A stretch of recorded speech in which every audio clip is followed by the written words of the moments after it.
Text. I was coming back from St. George today, and so I was running on autopilot. We thought you were arrested on the trail for an That could unauthorized vehicle. That could absolutely happen. That or in the river, one of the two. A dog, one of those dogs. You would be in the river. Okay, Ms. Maragoni, is the camera up and going? We don't want to waste any time tonight, so.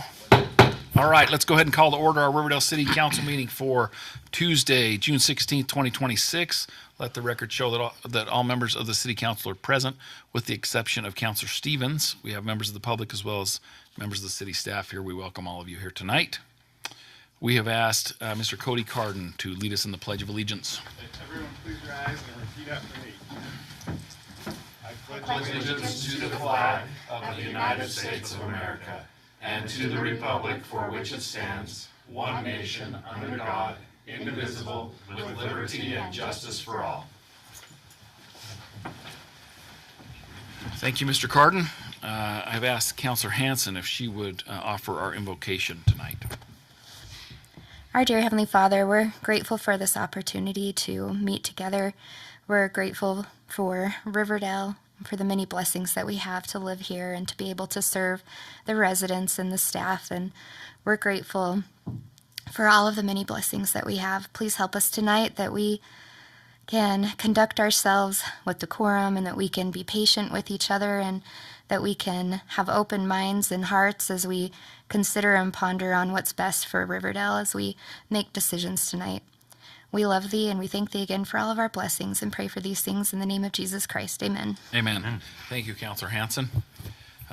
We'll now have a time for public comment. This is an opportunity to address the City Council regarding your concerns or ideas. No action will be taken during the public comment period.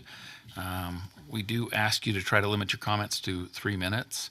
And if you do approach the microphone, please state your name and the city in which you reside. Seeing none, we'll move on to presentations or reports. Number one, the mayor's report. I have just a couple of things real quick. 4400 South is open. I've heard varying reports. Some people say they're flagging it and different things, but for the most part, it is open. We'd like to thank Chief Warren. He made an awesome video about it. If you haven't seen it, I'd encourage all of you to go track it down. It's online.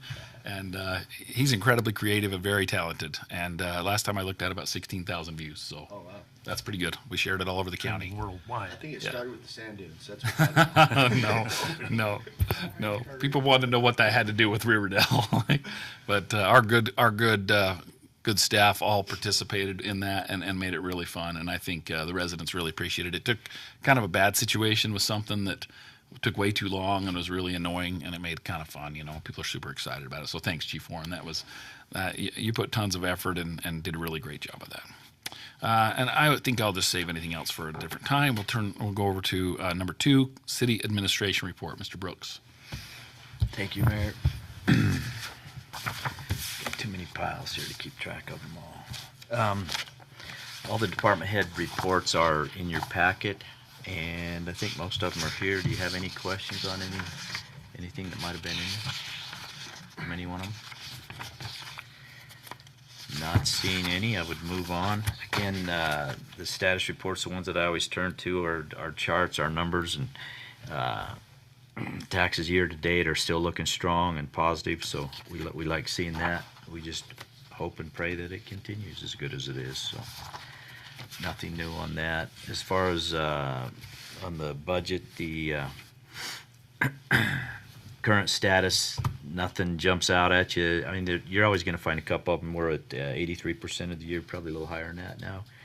Well, maybe not, Cody, but either way, nothing to be alarmed at. We're in good shape. You'll always find one or two of them that might be a little bit high as of that particular time, but by the time we get to the end of the budget, we'll be fine. So nothing that's too concerning on that level. Employee recognition, we do have a few of them tonight. In fact, 3 police officers tonight, and they're all here. So one of them that's not on your list in the packet, Officer Luigi, was on here last month, and he wasn't here, and so I asked Casey if he'd see if he could get him here for this month. So we want to recognize him. All 3 of these are sitting at 10 years. So we have Officer Luigi, Officer Phillips, and Officer Lovato. And I'll go ahead and turn some time over to Casey since they're all his guys. So. Let's knock all three of you out one time. Y'all come up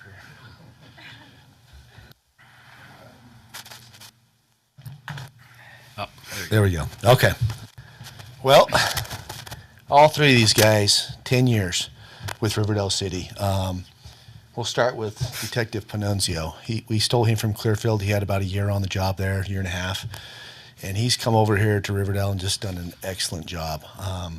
He's fulfilled a lot of our needs. He's been our Nova instructor for 8 years. Like, he's supposed to be done. We get new ones, and he still fills in every single time. If we need, if we lose an instructor, he picks up the phone and calls me and says, hey, you want me to do it?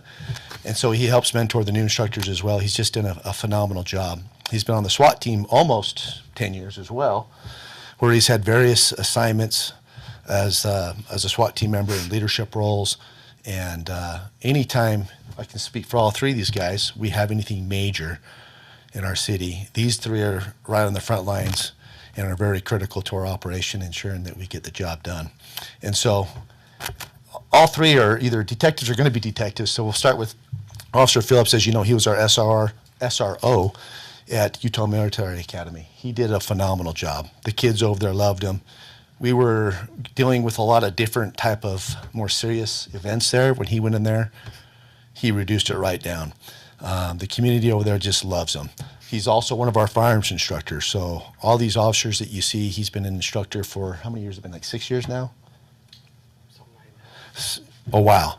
So he does a great job in firearms. He's also a less lethal instructor as well, and he'll be moving into detectives here in July. And so he's done an amazing job as well for us. And like I says, he came from the county, had about 2 years at the county, 3 years, and he's been here 10. So we got a lot of experience out of these three. And on the end here, you got Detective Robert Lovato. He's born and raised with Riverdale. All 10 years here with Riverdale. He was a Marine before that, had a lot of good experience in the military. He's a current detective. He serves on the ICAC. He's actually a lot of shuffling going on right now. He's replacing Luigi on the SWAT team here in the next couple of weeks. So he's getting ready to go through some of that intense training. He's also one of our firearms instructor, less lethal instructors. All three of them are also FTOs, so they're responsible for training a lot of our new officers when they're not in specialty assignments. So I can't tell you how much I appreciate the job they do, and I know that our residents appreciate the job they do. All three of these guys are always out. I mean, this last week, these two were out with that the young lady that ran away. We didn't know exactly what happened, but these guys spent time away from their families till 3 o'clock in the morning, making sure that little girl came home. And that's just one example, but it doesn't matter what it is that's going on. They're going to drop everything and leave their families to go serve other people's families. And so some of the families here, you can see the Lovato clan. I want to thank his wife and his kids for their dedication and their sacrifices they make. Let them know their dad is a hero. He does a great job. He makes a big difference. We got Officer Phillips' wife that's here as well. He's also got some boys. They're not here. Again, we can't thank the families enough. And then Detective Panunzio's family, they support him. They couldn't do it without their families. And these three have a lot of responsibility within our department. So just want to give them a hand and tell them thanks. And you guys can say something if you want. Nope, just, I love Riverdale. I think we have some certificates. Do you have 3 of them or just I 2 don't of have them? them, but I signed them this week. I got Luigi's, but still standing for a picture. Yeah, let's get pictures. We'll Yeah. get the certificates over to you tomorrow. Just one of you stop Michelle on her way home. She'll have them. Just pull her over and. Well, let's just get a picture. It's all right. We'll get the certificates after.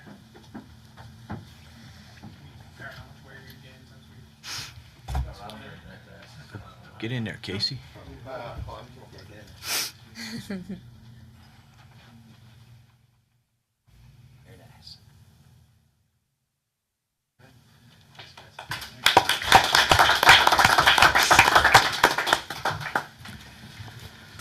All right, and we're not done. Yeah, go ahead. If I could just say a couple of words about our officers. I remember when all three of these guys were hired, and I was on the council, and I remember when they came in, and 10 years sounds just right because I have a daughter that will turn 26 later this year, and that means she turned 16 that year, and Officer Lovato was on the job about 3 or 4 months, and those two became very well acquainted. To the point where she was like, "Dad, this guy's harassing me. You need to do something about it." And she made a couple of pretty bad moves. She did. But he also gave her, well, I don't know that he ticketed her, but he pulled her over for not signaling for when she was leaving a roundabout. So that's pretty sketchy. But anyway, he obviously is, 10 years here, that's awesome. But he's pretty notorious in our house. Anytime his name comes up, it's pretty funny. Officer Lovato, so just so you know. But I've made it 4 years and I haven't retaliated or anything, so that's pretty good. No, we're thrilled with you. But Luigi's great. He comes into the lunch with the mayor stuff, and in that SWAT gear and stuff, and those kids, you should just see him light up. He's got his night vision and his helmet and his, he's got all the stuff, and they just think that's fantastic. And then Officer Phillips, I saw him and his wife shopping here in Riverdale a little bit ago, and so appreciate him. He lives, he walks the walk and stuff, doesn't just talk it. So anyway, they're good. He's been here a long time, and I remember when all of them were hired, and I just appreciate all you guys have done. So, and I'm just joking with you, Robert. And they've all excelled. You can see they've just risen right up the ladder, and we just appreciate you guys. So anyway, but I had to get that in because my daughter will be so happy. Anyway, back over to you, Steve. All right. If they got to slip out, we'll keep rolling here. 2 more I just want to pick out of our list. One being one of our department heads. His is not an anniversary year, but 12 years for Rich Taylor, who happens to be here tonight. So congratulations to Rich. That just blows me away that you've been here 12 years. I remember that day well. Rich was actually working for Farmington City at the time, and he had been here. He worked here. Were you just in college at the time? Initially with Jeanette up there in the rec center. And so he had been here before and then left and was the main rec guy down at Farmington when Jeanette decided to retire. So we stole him from Farmington. And last but not least on our list, and this is an anniversary date, is our very own Michelle Maragoni. 5 years that we've had her. So thanks to Michelle. And did you get your certificate? Okay. Speech. Do we want? We want it. Do we want a picture? You have to do a picture. And to give a speech, you want to give us a speech, Michelle? Okay. Anyway, we love having Michelle. She's not only is she really, really good at what she does, but she's just pleasant to have around, and we just really love her around here. So thanks, Michelle. Our staffing authorization plan continues as we had. No difference from last year. We're still hurting in the fire department. We're still down a couple positions. We had any progress on that? You got one of them filled up? We filled one, and then we did have one resign. Well, that's right. Yeah. So, but it's the same as we've been seeing for a few months. We get a guy leaving, it's not a real fill fast, or a fast fill. And our community development report. I'll give a time over to Brandon if he's got anything he wants to add on that. Yeah, thanks to those of you who came to the May 8th Ken Garf Honda ribbon cutting. So that was exciting. Brand new buildings, beautiful. A couple things of note. We did get the CarMax site plan full application today. So they've been telling us that it might be 3 years, but they're moving right along. So we've got a complete application. We'll be doing that review now. We're working with the folks doing the development behind Krispy Kreme, the townhomes. We've talked about that a little bit. And also, we're working with townhomes across the street from CarMax, as well as there's work going on at the old R.C. Willey building. So just a few updates. Okay. Any questions for Mr. Cooper? I don't know if you can answer. I've had lots of people ask me about EOS, but we don't have anything solid. Okay. No, nothing to report. Okay. Okay. That's all I had, Mayor. All right. Very good. Any questions for Mr. Brooks? Okay, we will move on to consent items. We just have the one consideration to approve the meeting minutes from May 19th, 2026 council meeting. Any changes or corrections to those meetings? Seeing none, we need a motion to approve. So moved. We have a motion. Do we have a second? I'll second. We have a motion and a second. Any discussion on that motion? All in favor, say yes. Yes. Yeah. Okay. Any opposed? All right. That passes. Those minutes are approved. We did have a request to change our agenda slightly. We'd like to move item number 17, consideration of resolution 2026-24 regarding intent to annex into the Weaver Fire District for fire, EMS, and related services. Councilor Arnold. Councilor Richter and Councilor Stevens, I had asked that kind of some discretion tonight to move the meeting along with the agenda that we've got. So Councilor Hanson has asked for like kind of a declaration between motion and the vote, if you have any comments or anything like that. But I would like some discretion to be able to push some agendas items as we kind of get moving tonight. So. Okay, thank you. So we've had a request to move item 17 to the first item to be respectful of Deputy Chief Taylor's time. He's here from the Weaver Fire District, and we felt like maybe it would be better than making him wait all night. So the council was okay with that during the work session, so we will start with that item. The item is consideration of resolution 2026-24 regarding intent to annex into the Weaver Fire District for fire, EMS, and related services. Mr. Brooks. Thank you, Mayor. I haven't had a chance to speak with Weaver Fire District, but this doesn't, I mean, Roy's doing the exact same thing tonight. That's probably where the other chief is, I'm assuming. So I was on the phone with their attorney last week, and we discussed this. At some point in time, we have to submit a formal intent to pursue. That kicks everything in. That's where all the clocks start running on us and stuff. And so based upon, our open house that we had and did not have one citizen show up that night, I had a couple people who approached me at the playground that night, and I answered all their questions and stuff, and they seemed really good about it after they, we'd explained everything to them. But I think just given everything we know, and we've already been meeting with them on numerous occasions, and we're moving forward on all this stuff, and we've approached you all verbally and requested permission to do all that kind of stuff. But I think it's just time. I think we're there that at this point it's time to move and to lock this thing in. I don't see any reason why we wouldn't, to be honest with you.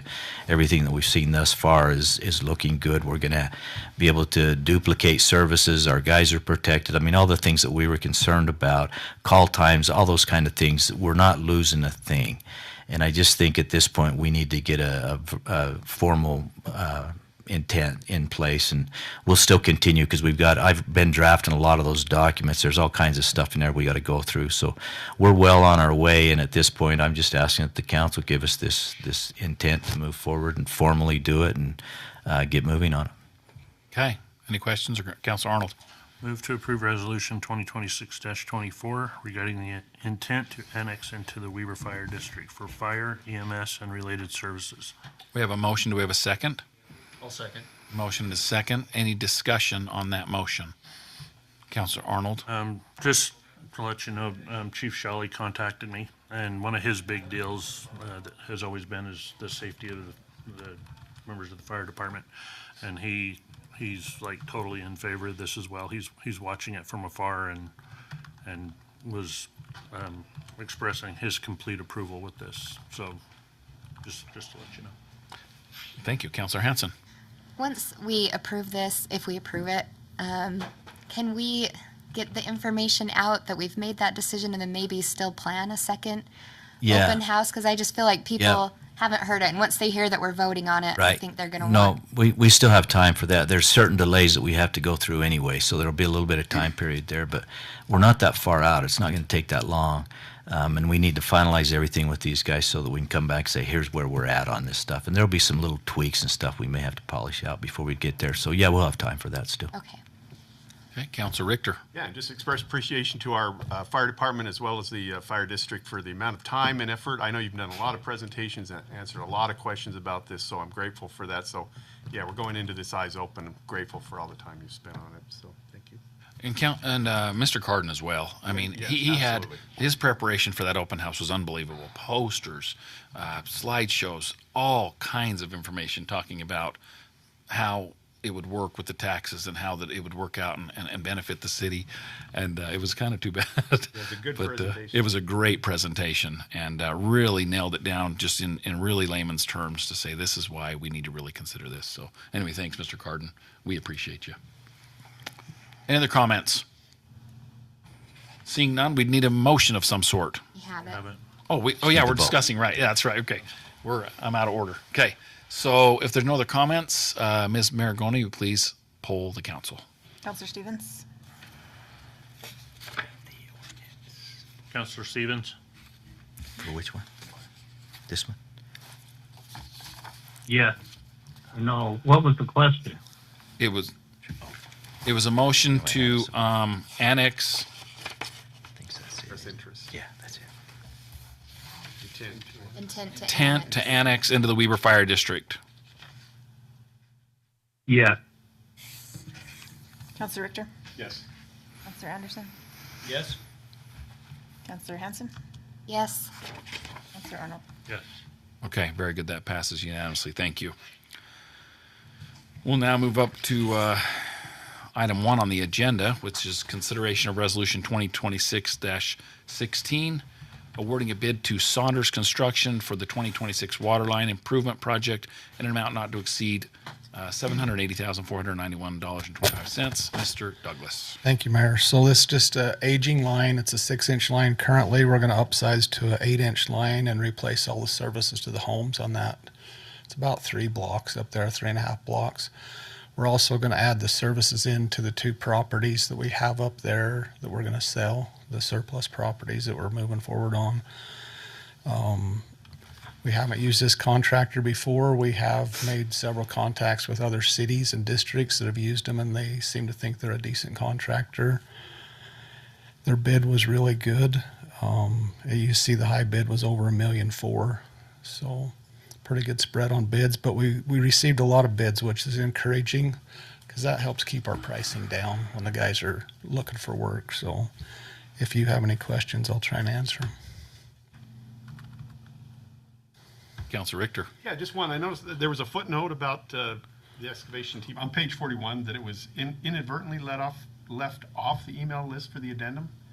Does that cause us any problems or any It shouldn't. concerns? We've talked with Steve, and it shouldn't because it was a bid item quantity that was already on there. Okay. So it was just a change on that, but the dollar amounts were already on there. So they just didn't receive the second the second addendum item. Mr. Brooks, you. I think we're fine on that. Yeah, we looked at it, so I think we're good. Thank you. Right. Councilor Arnold. Move to approve resolution 2026-16, awarding a bid to Saunders Construction for the 2026 water line improvement project in the amount not to exceed $780,491.25. Okay, we have a motion. Do we have a second? Second. We have a motion and a second. Any discussion on this motion? Seeing none, Ms. Maragoni, please poll the council. Counselor Arnold? Yes. Counselor Richter? Yes. Counselor Hanson? Yes. Counselor Anderson? Yes. Counselor Stevens? Yes, and Michelle, would you please use the microphone a little closer? Thank you. Okay, that passes unanimously. Thank you. Item number 2, motion to untable in consideration of ordinance 1010 adopting a bar use classification and designating appropriate zoning districts. Mr. Cooper, do I have a motion to untable? So moved. Motion to untable. Do we have a second? Second. Any discussion on that motion? All in favor say yes. Yes. Okay. The item is untabled. Mr. Cooper. Okay, thanks, Mayor. And Michelle, if you wouldn't mind pulling up those slides. During our last meeting, we talked about this a little bit, and you all adopted Ordinance 1009, which established the process for reviewing and classifying a new or unlisted business. This is the subsequent ordinance that we discussed in that same meeting that actually looks at a request for the implementation of a bar use in the city somewhere in a particular zone. At the time, we had an ordinance written that approved the bar use in the C3 as a conditional use, and that discussion revolved around what those conditions would be. And so I've revised the ordinance, and that's in your packet. So I hope you've had a chance to read that. There's about 17 conditions that I've listed in the ordinance that I think would be applicable to this. I've listed them here. Let me just briefly run through them quickly so we understand what they are. So the first one is maximum occupancy. Again, these would be established as a default. So additional conditions could be established during staff review for an existing location and the planning commission for a new location as our ordinance currently reads. But these would be established at the ordinance level, so these would be applicable as a minimum to all bar uses in the C3 if approved. So maximum occupancy, so despite the occupancy availability of the building, this would limit it to 200 occupants. So generally buildings and their occupancy are based on size and type of construction and things like that. This would automatically limit it to 200. And that would be established, well, that would be established by the ordinance, but the building official could establish it, or the fire marshal could establish a lower number if that was appropriate for that location. There would be a condition number 2 for security personnel. So this would be Fridays and Saturdays beginning at 8 until closing. Licensed personnel would be required where 50% of the occupancy was reached, and the planning commission would have some discretion also to adjust those requirements, again, based on history of calls for service, any special events that might be there. Those kind of things. And then we would require a written security plan to be provided to us and maintained by the establishment. Number 3 is liquor liability insurance. I found that this was applicable through a lot of different locations in the state. This is something that was new to me, so I did a little bit of research, and it's something that is obtainable by the establishment, something that's kind of par for the course anyway. We would just have that on file for us, for the establishment. Parking, no parking on public streets. All the parking would be required to be had on the property, or as our ordinance already allows, within a 500-foot distance of the property. So just to make sure that there's no parking on public roads around the establishment. The density limitation, number 5, says no more than 1 bar use shall be approved for every 9,000 residents residing within Riverdale City, based upon the most recent population estimate published by the state of Utah or the United States Census Bureau. So we can pick between those two. Sometimes they differ. We've discussed in the work session maybe amending that a little bit to say approved for every 9,000 residents or a portion thereof. That way that the actual trigger is 9, 18, and so on. So that would be something that you might want to consider as you think about a motion. Number 6 is inspection authority. That just gives the chief of police, the code enforcement folks, fire marshal, building official, or any designee the right to access any licensed premise during business hours and do inspections. Number 7 is something, again, that is in place in other places in the state. It's emergency suspension. So a bar license may be temporarily suspended by the chief of police or his designee without prior hearing, where there's probable cause to believe violations of the city code or state law are occurring and conditions are such that the public health, safety, or welfare are endangered. So that would be up to that individual's discretion.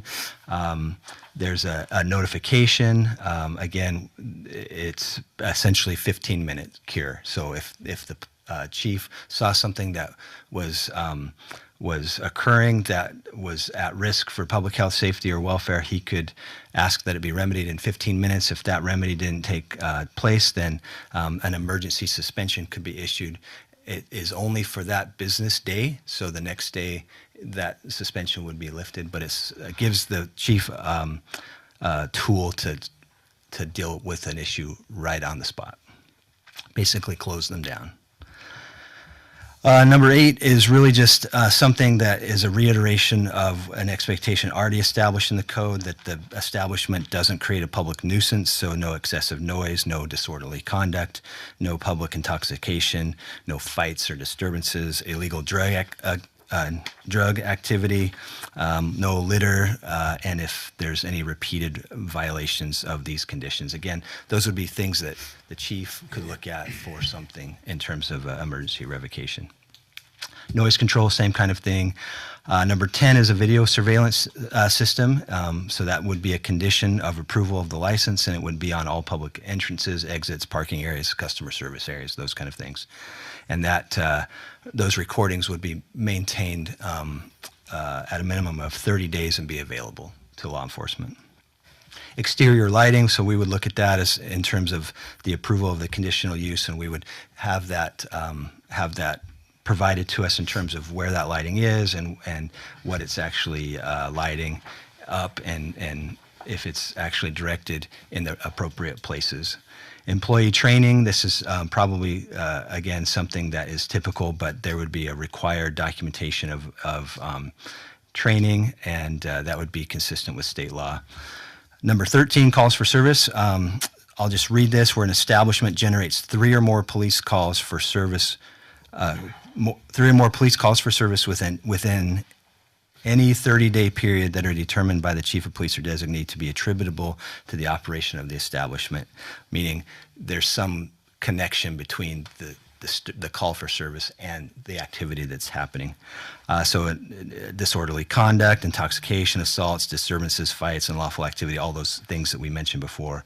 That may initiate proceedings to modify, suspend, or revoke the conditional use permit. So again, that's something that would allow the chief to really have a handle on what happens at these establishments.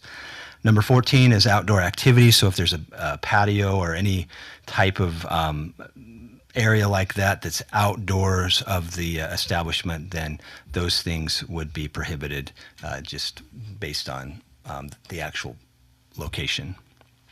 15 is just general compliance with state law. Again, something that would be a condition for licensing. Let's see. So occupancy monitoring is an interesting one. That's number 16. The state requires all establishments to verify ID now, so that is applicable everywhere. And so essentially what 16 is saying is that the identification scanning system would be accessible to the police department for a data-only type of inspection. So it's read-only, it's scrubbed of any information that might be applicable to the person who has the ID. So it's just meant to look at occupancy levels, both real-time and historical. And so that would have to be maintained in such a way that the police would have access to that upon request. And that's something, again, the state already requires of them, but that's just another level of connection to the police department in terms of their monitoring. And again, 17 is just the ability to revoke the conditional use permit and or the license based on any of these things. So that's the change from the ordinance that you saw in the last meeting to now. So I'd just give it back to the council for discussion. Okay. Any questions or comments for Mr. Cooper?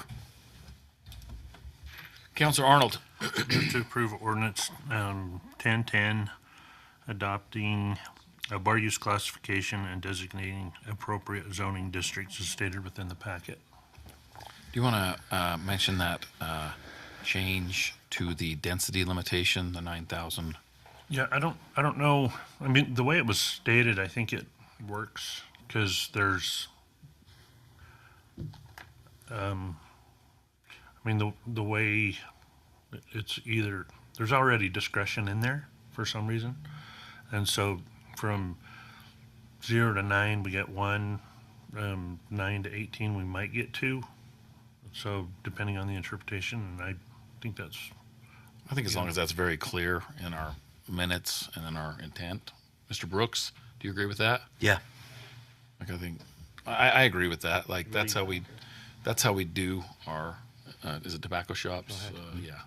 Second, before we can talk. And may I clarify that? Just We I have know to have you, a second first. okay. Yeah, thanks. I just want to make sure his motion, whether we need to adjust it or not. Okay. So no adjustment at this point. Right. Okay, we have a motion. Do we have a second? I'll second. We have a motion and a second. Now we can have discussion on the motion. And I'm okay with just leaving it because once I heard the wording, I think it makes it seem like you can have one. It's more with a lower level of density of population than if you just leave it and leave it up to interpretation. So I'm okay with it. Yeah, and just to correct the record, I know it's not part of the motion, but and Cody helped me with this.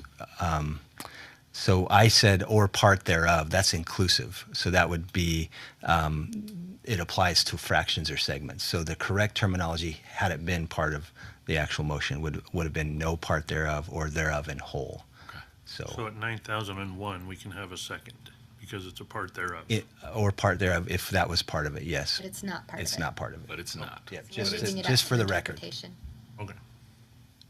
Yeah, I'm good. If nobody has any amendments they want, I'd be good with that. Okay, so we do have a motion and a I'd be second. More interested. discussion? Chief Warren, you had some concerns last time. I'd like to hear from you as to how you feel this has addressed your concerns. All right. So Mr. Cooper did a great job. We met before the last meeting. We've spoke since then.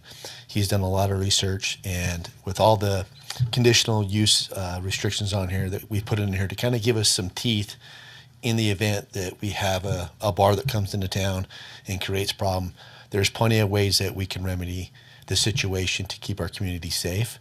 And so I feel like we've got more than enough tools with this conditional use to approve it, and that gives me the ability to come in if we need to shut them down temporarily, restrict them permanently, whatever's required.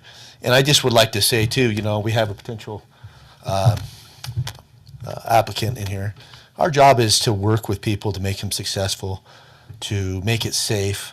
And so I don't want it to be construed that we're trying to run interference with these types of establishments. We're only just trying to make sure that we can make these establishments safe and successful. And I think if they're safe, they'll be successful. And so I feel very comfortable from the last meeting from where we are now. There's been a few additions and everything I asked for, so I feel good about it. Thank you. So thanks.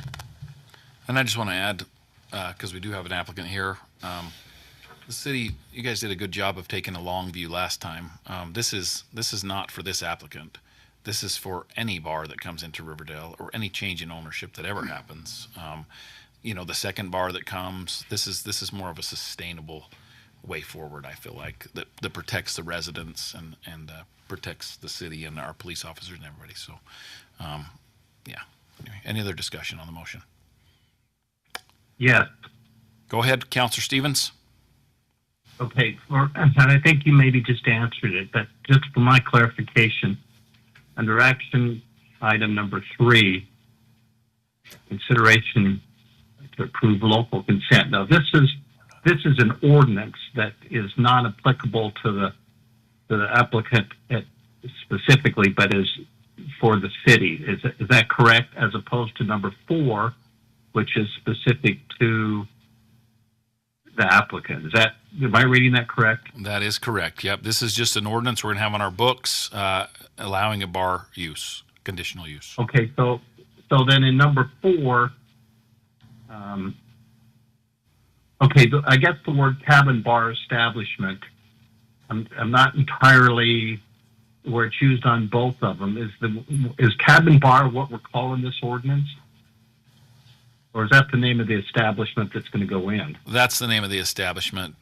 This ordinance is just 1010, adopting the bar use.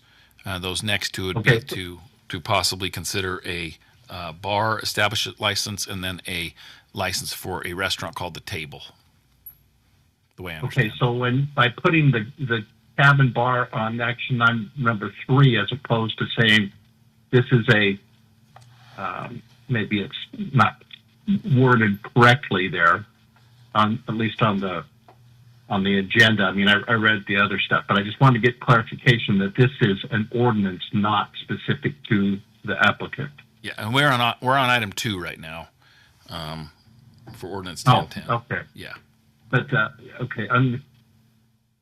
okay, so the untabling, wasn't that already done? We untabled, and now we are considering ordinance 1010, which is a city ordinance allowing bars. Okay, so all right, so then 3 and 4, I read those all 3 together, and I got a little confused as to what was specific and what was general. Okay, thank you. Okay. Any other comments? Ms. Maragoni, please poll the council. Counselor Richter? Yes. Counselor Hanson? Yes. Counselor Stevens? No. Counselor Arnold? Yes. Counselor Anderson? Yes.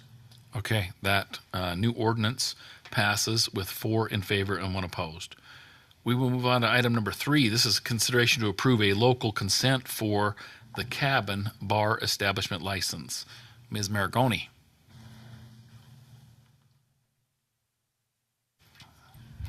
So the application is in the packet. Kilby Underwood, over here in the pink, is the applicant. She would be the general manager, right? And then we have Mr. Hey, Nesbitt. I'm really not hearing. Can you please use the microphone? Can you hear me now? Not Oh, it's, really, but anyway, go ahead. Let me turn the volume up. Okay, it's as loud as it can go. We had the police department run the information. There are no issues with proximity or any criminal histories on the application. There are 2 separate ones because the state won't let them have a restaurant and a bar under one license. So it's 2 completely separate establishments. So this one is for the bar establishment. The next one is for the restaurant, and it's called the Cabin Table. So that's probably why it was confusing, because it's untabled, but this is the table. So the first one is just for the bar side. The second one is for the full service restaurant on the other side. That cleared up? okay, so we're on item number 3.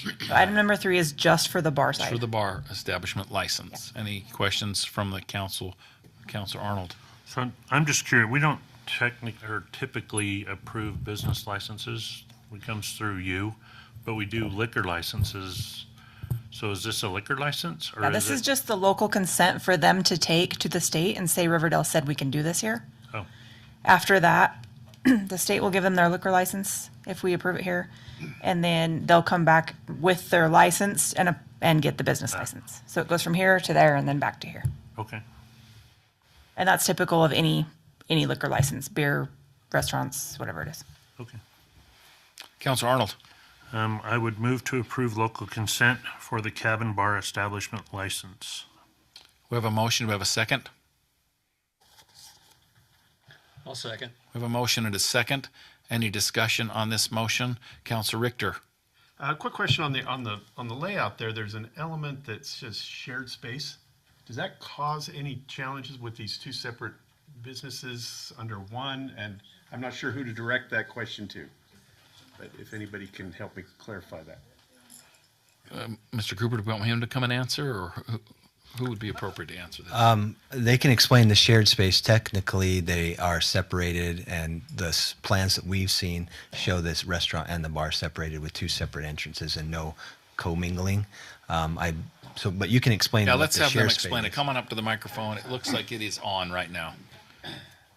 Yeah, because of the nature of it, there is no shared space.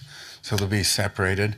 As a result, we had to build 2 additional restrooms for the table, which are going to be done. So they have, before where the confusion was, there's a little shared space because the restrooms will be shared.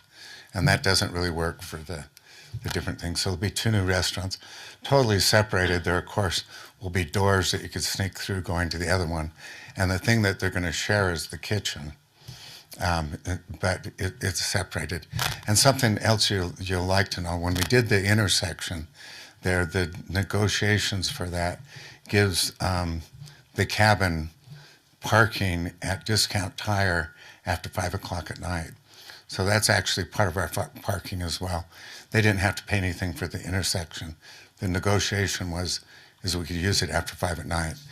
It hasn't been because we haven't had the business, but with the 2 restaurants, we're using that one probably for valet parking, especially for it. But they'll be totally different venues and separated. So it's a very nice steakhouse, which is totally different. The bar license, which I hate, but that's the reason we need it is because you have to walk around. That's a venue where people can go to and afford to get something to eat, walk around and socialize. And the table will be where you can get a very nice steak if you're willing to end up spending that. But the average person can't afford a very nice steak. So I'd like to provide something where you can interact and it's affordable. So there are two different ideas and venues. But it's a huge building, so in order to make it economically viable, you have to have two businesses. Okay. So I Counsel. believe I understand that. It's just on the drawings, you had just a I section. know. The real problem is we changed it as we're drying it, Okay. and so it went back and forth. And as you find out the rules, it changed some stuff now. So the last drawing submitted to you, the table was going to be all the way on the other side, initially, and then putting in the restrooms and things and the distance of the sewer lines made it a lot more expensive. So it's essentially going to be on the south side of the building, but they're totally separated. So the spiral staircase is part of the cabin, but the table will be the other side of it, and they have completely different entrances. And the entrance will be enlarged when we do it. So they're really two different businesses. We do share a kitchen, but that's the only thing being shared. I suspect that's what it's referring to as the kitchen. I don't know. Yeah, and they'll go through a couple of different steps here in addition to the business license. They'll go through a conditional use permit process. Tonight's action was to establish conditions at the ordinance level, but we'll still do a conditional use permit application, and then a plan review for their building permit. And so we'll ensure that all of the separations and the construction work is in accordance to the conditions and state law. Thank you. Councilor Hanson, did you have a question? Okay. Any other questions or comments? All right, Ms. Maragoni, will you please poll the council? Yes. Okay, turn it on. Councilor Arnold? Yes. Councilor Richter? Yes. Councilor Stevens? Councilor Stevens? No. Councilor Anderson? Yes. Okay, that passes with 4 in favor and 1 opposed. Item number 4, consideration to approve local consent for the cabin table full-service restaurant license. Ms. Maragoni. I don't really have anything else to explain on that one. It's the same thing, just for the other side. Okay, full service means Restaurant. they will serve alcohol, but it's At a table. At a table. It's different than a bar. Yeah, so you can sit down, eat your food. You can order from the bar and have like a cocktail or a beer with your meal. With your meal. Just want to make sure that's clarified. So, okay. Any questions or comments from the council for Ms. Maragoni? Councilor Arnold. Move to approve local consent for the cabin table full-service restaurant license. We have a motion. Do we have a second? I'll second. Motion and a second. Any discussion on this motion? Seeing none, Ms. Maragoni, please poll the council. Councilor Arnold? Yes. Councilor Anderson? Yes. Councilor Richter? Yes. Councilor Hanson? Yes. Councilor Stevens? Yes. Okay, that passes unanimously. Very good. Thank you. And thank you for your patience with this process. We did not have that use in our city before, and so we appreciate you helping us figure out how that works. So, and best of luck to you. We'll move on to item number 5, public hearing. We're going to do 4 items under this public hearing. And so we would, I'll read what the items are, and then we will ask for a motion to open this public hearing. So the items for this public hearing are amending the Riverdale City budget for fiscal year 2026, proposed amendments to the Riverdale City Code 172, salaries of city council and mayor, and 17F6, salary of the justice court judge. C, non-reciprocal interfund activity, transfer of resources utilized by the city's general fund as provided by the city's water fund. And D, adopting the Riverdale City budget for fiscal year 2027. We would need a motion to open this public hearing. So moved. We have a motion. We have a second. Second? All in favor? We have a motion and a second. All in favor, say yes. Yes. Okay, very good. Thank you, Councilor Stevens. The public hearing is now open.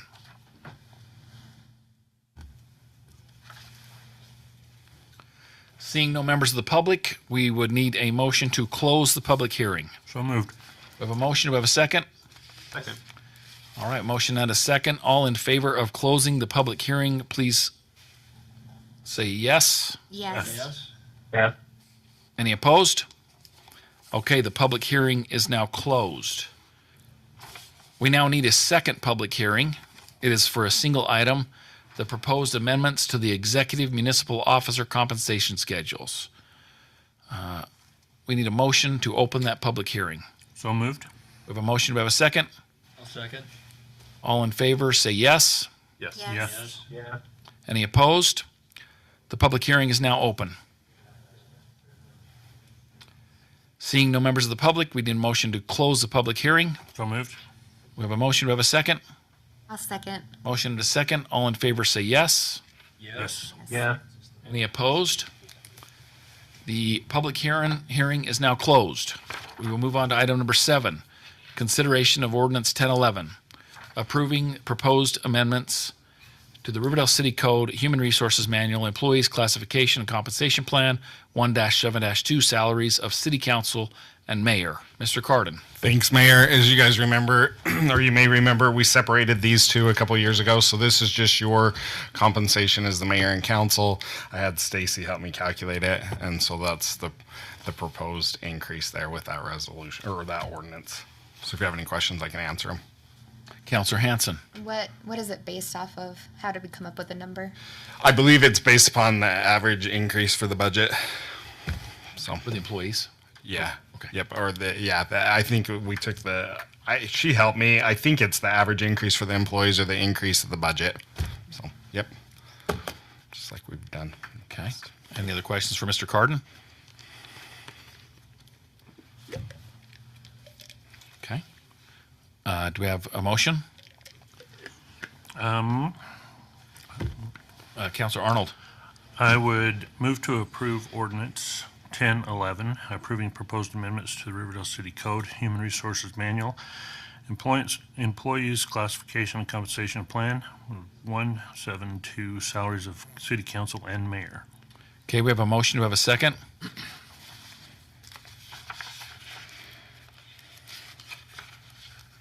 We have no second, so that motion dies for lack of a second. Okay. Do we just move on, Mr. Brooks? Or, I mean, do we have to have it? What's that? Unless there's another motion. Is there any other motion? Do we have to approve something for the state, one way or the other? I don't. Not for you guys. For the next one, yes, but I don't believe for this one. If you Okay. don't want it. Or you could make a motion just to keep it where it's at. That's what we've done in the past. If you guys haven't wanted the raise, you just made a motion to. I don't think we can hear you, Mr. Brooks. Mr. Stevens probably can't hear you. You could. Oh. What we've done in the past, if you don't want to accept the raises, we've made a motion to just strike that new language and just left it the way it was. Anyone interested in doing that? I would make a motion that we keep the salaries as is, and Okay. We have a motion to keep the salaries as is. Do we have a second? Second. We have a motion and a second. Any discussion on the motion? Seeing none, Ms. Maragoni, please poll the council. Counselor Stevens? Yes. Counselor Arnold? Yes. Counselor Anderson? yes, Counselor Richter? Yes. Counselor Hanson? Yes. Okay, that passes unanimously. Moving on to item number 8, consideration of ordinance 1012, approving proposed amendments to the Riverdale City Code, Human Resources Manual, Employees Classification Compensation Plan 1-7F-6, salary of the Justice Court Judge. Mr. Cardin. Thanks, Mayor. So this is the same thing just for the judge. So Stacy calculated what that needed to be, and that's what's in here. We are required by state law or by the AOC to do this in an ordinance and provide it to them, and so that's why it's on the agenda as it is. Any questions for Mr. Cardin? Counselor Hanson. And I know last time we had to update it because the legislature dictated it. Is this one of those, or is this just like a natural? I think it's just a natural. They send us a letter every year and give us a range of where it falls in. As long as we're in there, we're safe. And then by tradition, we've just matched it up with the percentage, same raise that the employees got. Any other questions? Seeing none, Councilor Arnold? Move to approve ordinance 1012 as stated within the packet. Okay, we have a motion. Do we have a second? Second. Motion and a second. Any discussion on the motion? Seeing none, Ms. Maragoni, please poll the council. Counselor Stevens? Yes. Counselor Anderson? Yes. Counselor Arnold? Yes. Counselor Hanson? Yes. Counselor Richter? Yes. All right, that passes unanimously. Moving on to item number 9, consideration of resolution 2026-17, accepting Riverdale City's certified property tax rate of 0.001386 as calculated by the Weber County Auditor. Mr. Carden. So just in case, like if you want a little more information on this, so our current rate for tax year 2025 was 0.001414. So as I calculated it, the rate changed by 0.000028 or about 19.8%. So that means that home values would have went up by about that amount to offset that, which is interesting. However, the thing that's really good is based upon the changes at the state law, but that's what they calculated.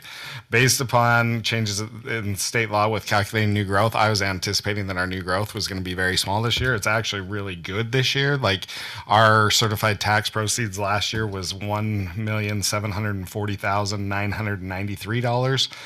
If you look at it this year, it's $1,811,447. So we actually got $70,454 of growth this year, which is really good for the city. So that would be new developments. If you remember, we talked about that at our tentative budget hearing. So stuff such as Trader Joe's wouldn't be calculated into that. That could be impacting into the 19.8%, the redevelopment. And that's probably what it really is, because I don't think anybody's home or business went up by 19.8%. So that's probably indicative of that.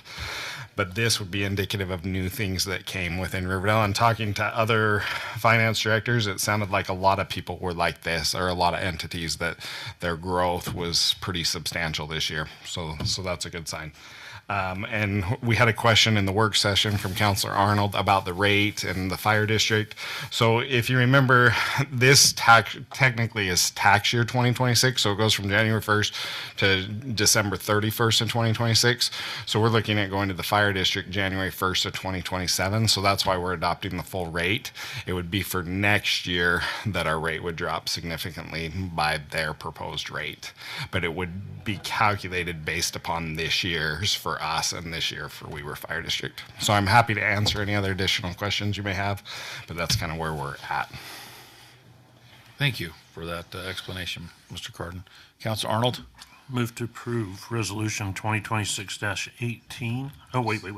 Sorry, -17, accepting the Riverdale City's certified tax rate of 0.001386 as stated within the packet. Okay, we have a motion. Do we have a second? I'll second. Motion and a second. Any discussion on the motion? Mr. Carden, could we tell the residents we did a 19% tax cut? Nice. Excellent. Yeah, I don't think they'll see it that way. Okay. Politician. Yeah. How can we spin this, right? Yeah. Very typical. But it's true. I mean, basically, we got nothing. Yeah, they'll pay the same amount. They'll pay the same. But yeah, like potentially. Our rate went down by 19%. Yep. Okay. Sorry.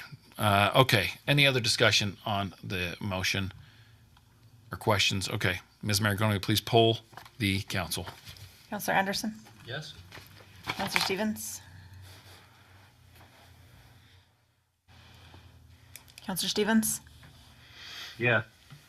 Counselor Hanson? Yes. Counselor Arnold? Yes. Counselor Richter? Yes. Okay, that passes unanimously. Thank you. We're halfway done. Number 10, consideration of resolution 2026-18, approving the non-reciprocal interfund activity transfer of resources utilized by the city's general fund as provided by the city's water fund The estimated value of these culinary water services is $100,000, Mr. Carden. So this is just the water that the city uses. So since the enterprise fund is basically like a separate legal entity, we just have to disclose that for our audit and things. And so that's what this is. There's a sheet in there showing how we kind of calculate that from all the water meters. If you have any questions, I'm happy to answer them. I had one question, and you don't need to come up to the mic, Mr. Douglas, but do we have any that is unmetered? Any of our, okay, all the city's water is metered. Okay, good. That makes me feel good. All right. Any other questions for Mr. Carden? Mr. Councilor Arnold. Move to approve Resolution 2026-18 as stated within the packet with the estimated value of the culinary water services at $100,000. We have a motion. Do we have a second? I'll second. Motion and a second. Any discussion on this motion? I had a quick question. Didn't this used to be 80,000 for several years? Yeah, it did. And then it's always hard to guess because I don't know until we get to the end of the year, and our rates have went up. Sure. And so we technically have to pay that higher rate too. Yeah. And so if you look at it, we were like 84,000, but we used less water this spring than we have in the past. Like when I first started doing it, I'm like, oh no, is 100,000 going to be enough? So as our rates go up, like this will continue to creep up. So just to clarify, the city pays the higher rate? Yes, in effect, by doing this, yes, it's calculated at the current water rates. Okay, thank you. So, thank you for that. Okay. Any other questions or comments? Ms. Maragoni, please poll the council. Councilor Richter? Yes. Councilor Hanson? Yes. Councilor Stevens? Yes. Councilor Arnold? Yes. Councilor Anderson? Yes. All right, that passes unanimously. Thank you. Item number 11, review fraud risk discussion for submission to the state auditor's office. Mr. Carden. Thank you. So you probably remember us doing this each year. So this is just a requirement by the state auditor's office that we present this to you each year. It hasn't changed since December of 2020, the form itself and how it's done. We haven't changed anything internally. There is one thing we could probably work on, the credit / purchasing card policy. We could probably work on strengthening that. Other than that, we about have everything, and so we're just required to give it to you each year. So if you have any questions, I'm happy to answer them. Any questions for Mr. Carden on the fraud risk discussion? Just to express our appreciation. It looks like a good report again this year, so thank you to you and the staff. Okay.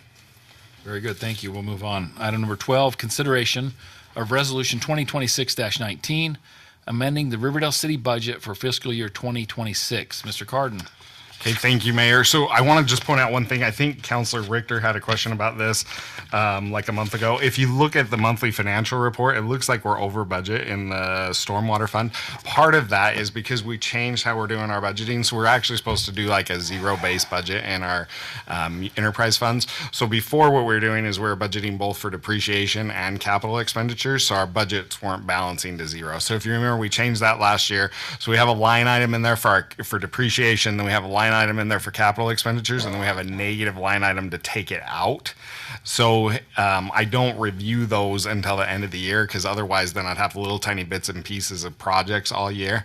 So it looks like we're over budget in there. We really aren't. Sean and I both looked at it and talked about it, and once we take those capital projects out, we should be fine. So we've reviewed the budget. We're proposing a few changes. It was in the packet. We're running a little high on our merchant fees. That's indicative of just more and more people paying online and those fees going up. We're going to look at switching one thing. Our accounting software is doing away with a third-party merchant and bringing that in-house. So when we switch, that should save the city a little bit of money going forward. And then if you remember, we'll allocate some of those utility costs out to the enterprise funds going forward. But we proposed a $20,000 increase to help offset that. We're running at about $68,000 right now, so we're going to be over a little bit, and we only have $60,000 budgeted. So we got $20,000 adjustment there. We never know where we're going to end up on grants and things, so we propose to increase the transfer of the capital projects fund just to make sure we stay under that fund balance requirement. And then Rich has got some grant money, so we proposed to increase his grant expenditures account and his capital outlay as he's using some of that for senior stuff. So those are the proposed budget amendments that we have, and then the offset to that's just the capital projects transfer. So if you have any questions, I'm happy to answer them, but those are the budget amendments we're proposing. Councilor Richter. Yeah, just one quick question. Be grateful for your thoughts on the change for the UMA. So that was a big change for us. I'm just interested in the thought on how that's going to affect us. Do we need to make structural changes? Anything there? So that's more with the current year budget. I can answer it right now though. Like so what we ended up doing is just offsetting that with like our sales tax. So that's money that like we're kind of using that for a portion of the salaries for that police officer that was there for like 9 months of the year.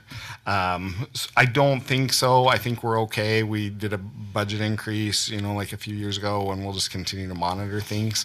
But I think we'll be okay as long as like our sales tax continues to be good and things, like we should be okay. And that's mainly a 2027 item. Yes, because they did it through 2020, through the end of the school year. And if you remember, I believe they signed a 3-year contract. So when Casey was working with them on the extension, I guess their enrollments dropped.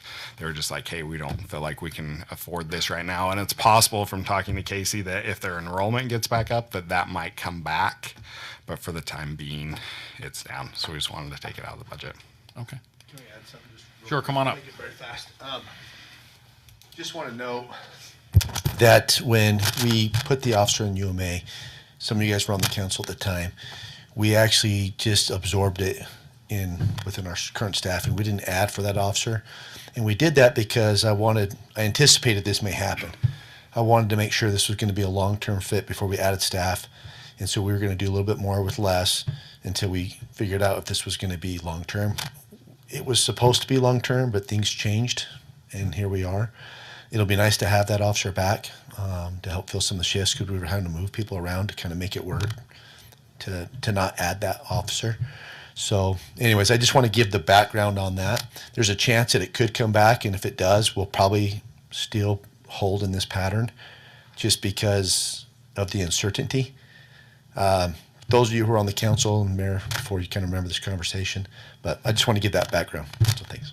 Thanks. Any other items for the 2026 amending the budget? Or let's see, it's adopting. Amending. It's amending. Yes, it does say amending, adopting, but we're amending. Councilor Arnold.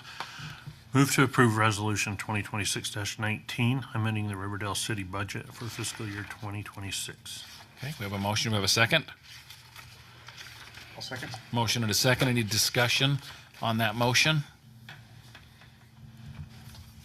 Ms. Maragoni, will you please poll the council? Counselor Richter? Yes. Counselor Hanson? Yes. Counselor Anderson? Yes? Counselor Arnold? Yes. Counselor Stevens? Yes. All right, that passes unanimously. Thank you. We'll move on to item number 13, consideration of resolution 2026-20, adopting the Riverdale City budget for fiscal year 2027. Mr. Carden. Thank you, Mayor. So I believe it sounds like Councilor Richter looked at this. On page 215 of the packet is a list of all the changes we made since the tentative budget. So just to run through those really quick with you. So the first few were just some cleanup things that I wanted the retained earnings in a different account for the first one. The second one, that transfer we were just talking about of the capital projects fund and moving it to the general fund, we had added something and I hadn't got it added on the second line item in the water fund. The general fund transfer, I needed to reconcile that, so I got that fixed. Sean wanted to roll over $800,000 worth of projects in the water fund. I think what you talked about tonight, in case that doesn't get done by year end, so we rolled that over. He needed a new account for the DEQ, DDW, so like the Division of Drinking Water, so he can track those. So we added that. Some of the fire station, the one project for the bathroom remodel, they don't know if they'll have that done, so we rolled that over. The changes with our city administrator's contract, I put those in there, and then just adjusting things for the UMA and reconciling to the property tax. So those are all the changes that we made from the tentative budget. Everything else is as we discussed that night. So if you have any questions, I'm happy to answer them. But that's kind of everything. Any questions? Councilor Hanson? I do have one, but it's more on the pay scale part. So I was reviewing that a little bit closer this year, and I noted that the community director position at the top end of the scale had a 19.2% increase this year, which is fairly significant. And I just wanted to verify that doesn't pass through all of the steps, right? It gets progressively it gets like prorated applied. If you remember, we survey like the bottom and the top, and then it gets kind of Split. allocated out. And we're not topped out on that pay scale right now, right? I don't believe so. And Stacy, usually if there's big increases like that, she'll like, if you know Stacy, she'll check them like 10 times to make sure that it's really right. So there's somewhere across the board in the state, there's just been an increase in those salaries for For that sure. position. Yep. And then sometimes too, like probably not in that one, if it's a position that maybe we don't have as many, if there's not very many people in the state that have that position, sometimes if like one person reports that didn't report before, or somebody doesn't report, like it can have a little bigger impact. But like those main positions that everybody has, it's pretty consistent. Okay, thanks. Yeah. I had a question. There was a lot of pages. I might have got this wrong, but did you leave the credit card fees the same? Is it 60,000 in the 27 budget again? So remember, we moved money into we moved money into the water fund. So we'll allocate those, because if you remember when we added the fee for the credit cards, we can't do that on utilities. And so we were supposed to build that in. Right now we're paying for all those out of the general fund. So we're going to start paying for a portion of those out of the water fund. So I believe there's $30,000 in the account, 30 or 35,000 in the water fund.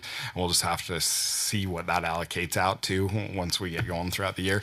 But yes, like in total, we should have money because we'll just put a part of it more in the correct spot. Okay, perfect. And then I had a quick possible favor to ask of the council to consider.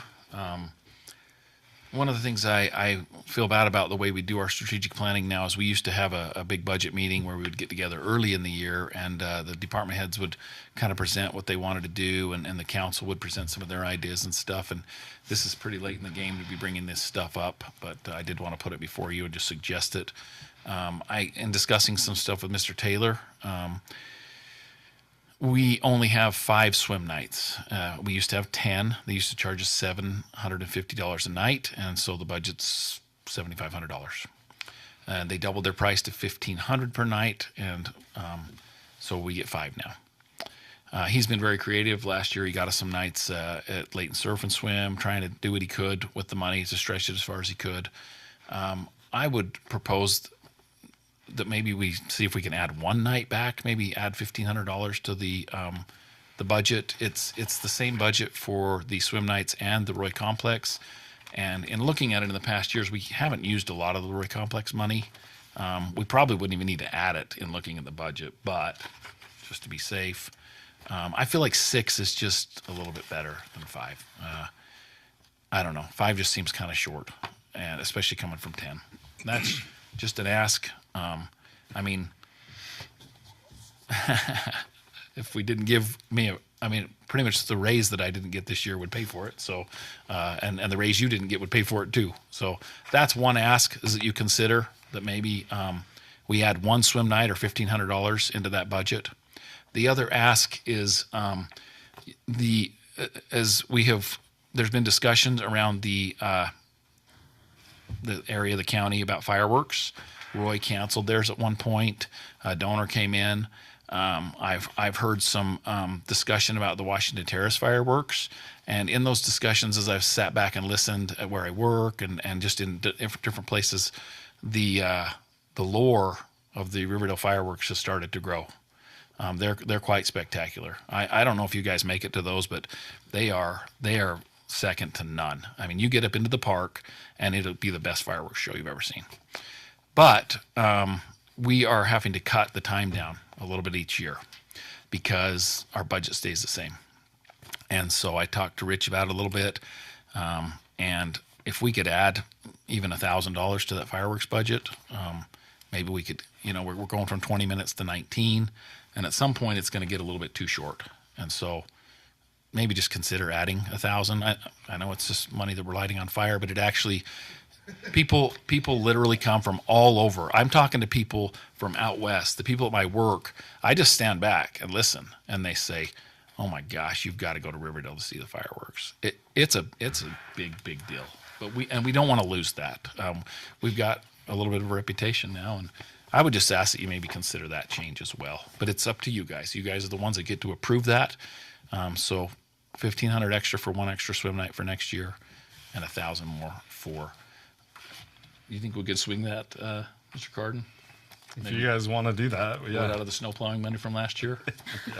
Yeah, and I think part of it too, and Rich probably has more, but with the Roy Aquatic Center, I think with it being like under construction and stuff, like our attendance is just The complex. dropped. The Yes, complex. the Oh, it complex. was. We spent almost nothing on it. Yeah. Like 2 years ago. Yeah. It's swung back up pretty good, but it's still not to where it was, and we still have a little bit left in there. But it's up to you guys.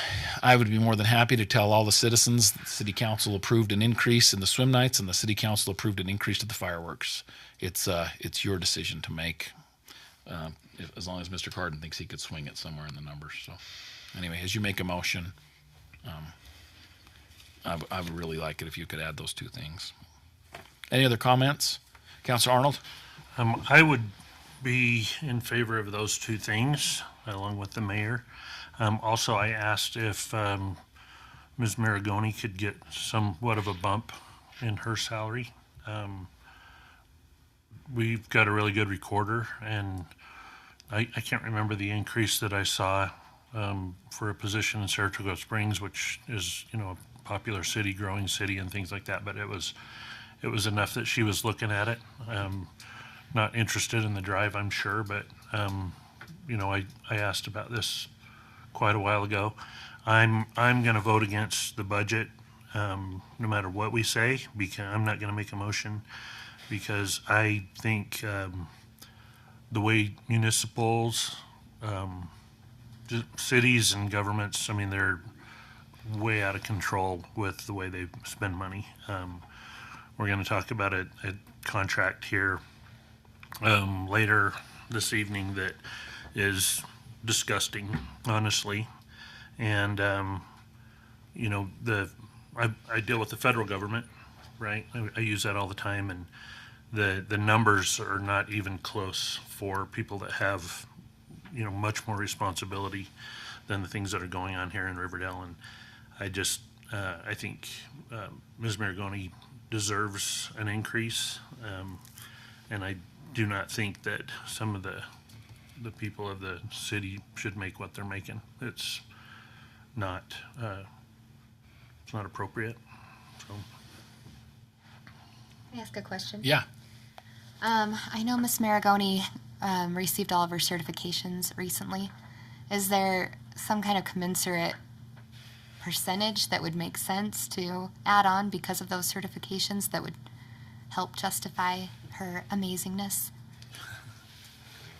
I don't think so. I think they've already been in there, and I think she's received like additional steps in the past for those. And so I think like these new certifications are kind of over and above the top. So I don't think so, but I don't know. I haven't looked at it in particular. Like I talked to Steve about it a while ago, but that's it.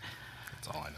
And we just have a difference in philosophies on some of these things, because I kind of come down that same path that you're at. I think if we ask these people to better themselves to make the city better, we should reward them for it. And so it's difficult.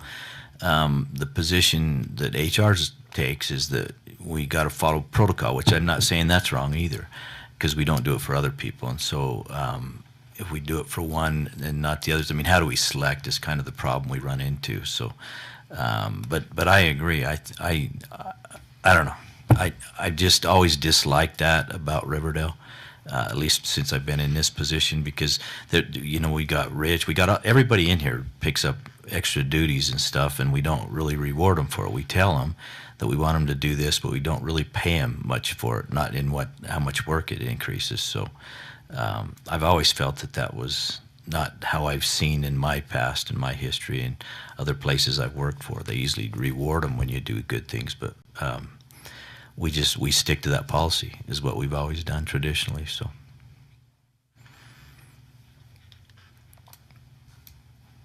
Okay, any other comments or questions? Yes, I do. Oh, Councilor Stevens. Yeah, this is a little bit of an awkward conversation. And I found it awkward a couple months ago when Councilmember Arnold brought up by name the city recorder and also a raise for the for the planning commissioners.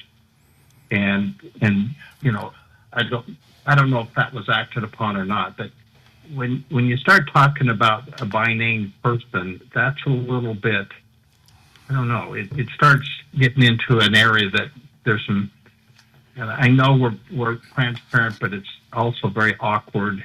And because I really thought we paid by the position, not necessarily the individual. So if an individual does great, do we start raising their salary above what their position is set for? I think there's some, maybe this is an HR issue that needs to be addressed in a little bit different manner than in an open council meeting.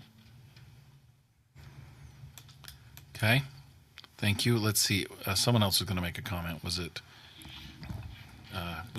Councilor Arnold? I was going to raise my hand. It's just a protest vote, because if it comes down to 2-2, I'll vote yes, because we have to pass the budget today. So, right, Cody? I mean, it's not optional. Okay. Councilor Hanson, did you raise your hand too, or I thought I saw something down there, but. I was just looking up some numbers based off of those scale charts that we had to try to better understand. Okay. Where We'll take we're your at. time. It looks like there was a 9% increase in 2024 to 2025, 4% increase from 2025 to 2026, and a 5% increase from 2026 to 2027. And that's on step one, the low end of it. And I assume, hopefully, that position's not at the lowest step. But I appreciate what Councilor Stevens said, and I don't like to undermine the policies of the city either, but if I could provide feedback separate from the budget, I guess I would say sometimes it's worth looking to see if it's time to change somebody's job title, if they warrant it and if they can meet those duties and expectations, but that's all. Okay. Anyone else? If there's no other comments, we would need a motion. Councilor Arnold's not going to make it. Let me find I will make the motion. Let's see, where are we at? 13, item number 13. 13. To approve Resolution 2026-20 adopting the Riverdale City budget for fiscal year 2027 with the inclusion of $1,500 additional for a swim night and then $1,000 additional for the fireworks. I'll second that motion. Okay, we have a motion and a second. Any discussion on that motion? Ms. Maragoni, please poll the council. Councillor Anderson? Yes. Councillor Richter? Yes. Councillor Hanson? Yes. Councillor Stevens? Yes. Councillor Arnold? No. Okay. That passes with 4 in favor and 1 opposed. Item number 14, consideration of resolution 2026-21 to approve the fiscal year 2027 consolidated fee schedule. Mr. Carden.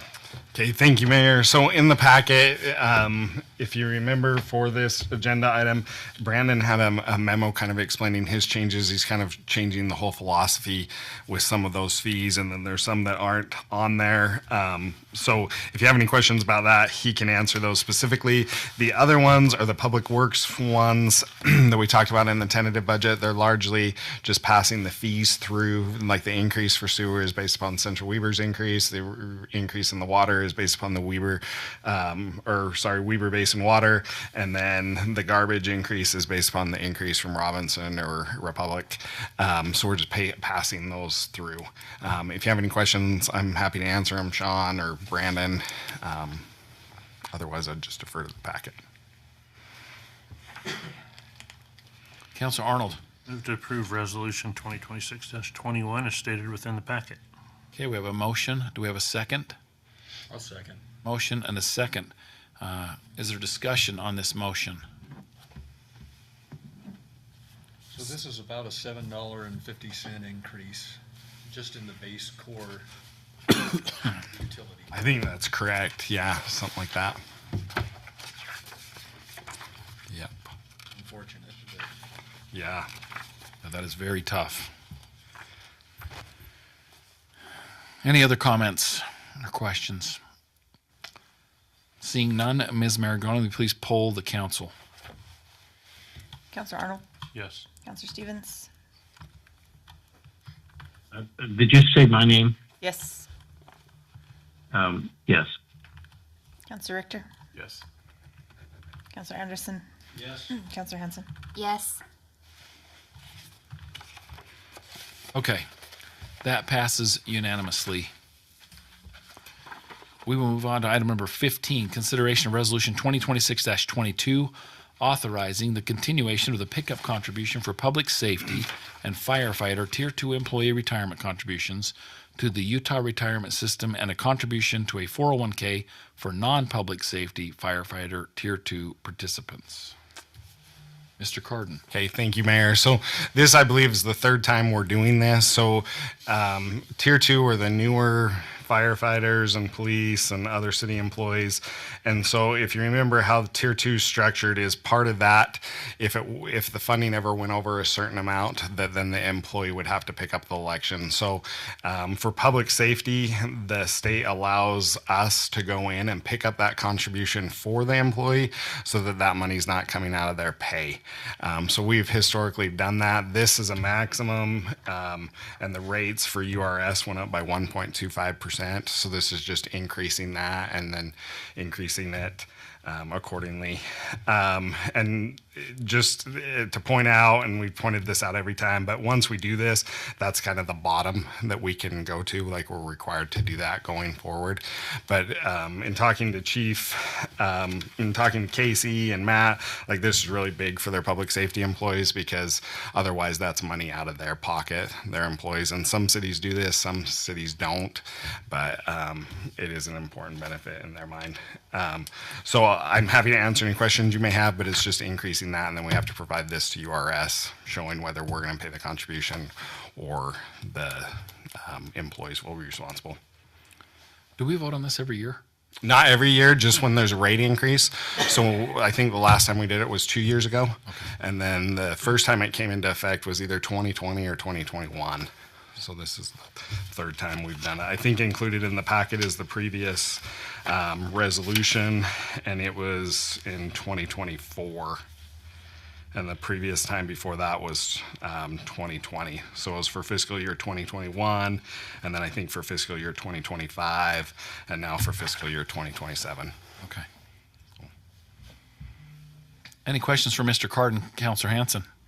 Do we have an estimated total for public safety versus civilian employees? I don't have that number right off the top of my head. Like, I just build it into the budget because historically that's what we've done. And then when I think we talked to you about it at the tentative, it sounded like that's what you wanted to do. So in my calculation sheets, I just included in the URS benefits amount. I know that's a really big issue, especially when it comes to recruitment on the public safety side.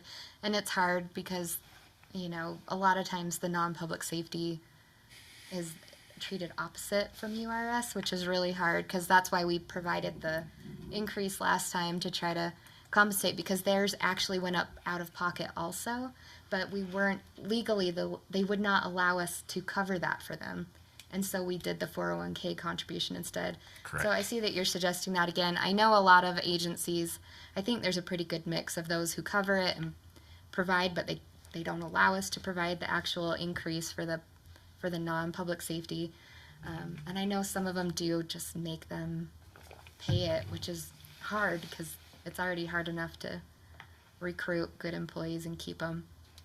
But I'm not sure how I feel about that, but I know that's just kind of the situation. Let me ask you this. If they did not authorize this, would the city continue paying a portion? Yeah, we're locked into where we What were. we're paying, they're locked in. So this is just for the increase. This is just for the 1.25 Okay. increase. May I add a comment? Yeah, come on up. All right. First and foremost, I want to thank you for the past approval of this.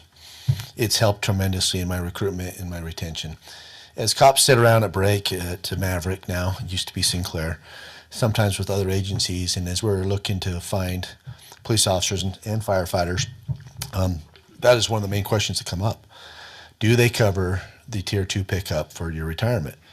And a lot of the cities that don't, that's a major sting for those employees because it's taking money out of their pocket every year. So it just the raises don't add up. And so we actually have had some really good bragging rights. They're like, oh yeah, this is just one of the benefits that we have that really makes it so we can recruit and retain good people.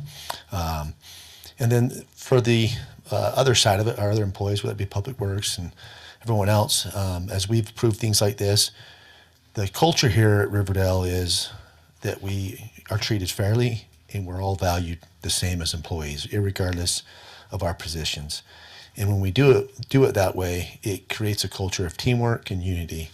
And so I feel strongly that we have to have this. For my opinion, it helps me so much in public safety, but also preserving that culture of unity within our departments with all the employees. So that's my recommendation. I know it's an increase that we don't anticipate, but I think it's a very good benefit to all the employees. So thanks. Any questions for me before I step down? I had a question. Okay, Councilor Arnold. Mr. Garden, what's the total amount? I saw a bunch of percentages, but I don't think I ever saw the actual dollar. I don't remember the exact dollar amount. That's what Councilor Hanson was asking about. And she wanted the split, but even the overall, right, you wanted the split. Yeah, either way. Even the overall, I have no idea what we're talking about. I mean, 10,000, 100,000? Yeah. Let's see. 500,000? Not that much. No. Just kidding. It's okay. I shouldn't have said that. I know it's not that much. But I don't have a good feel for it. I really don't know. I have a question.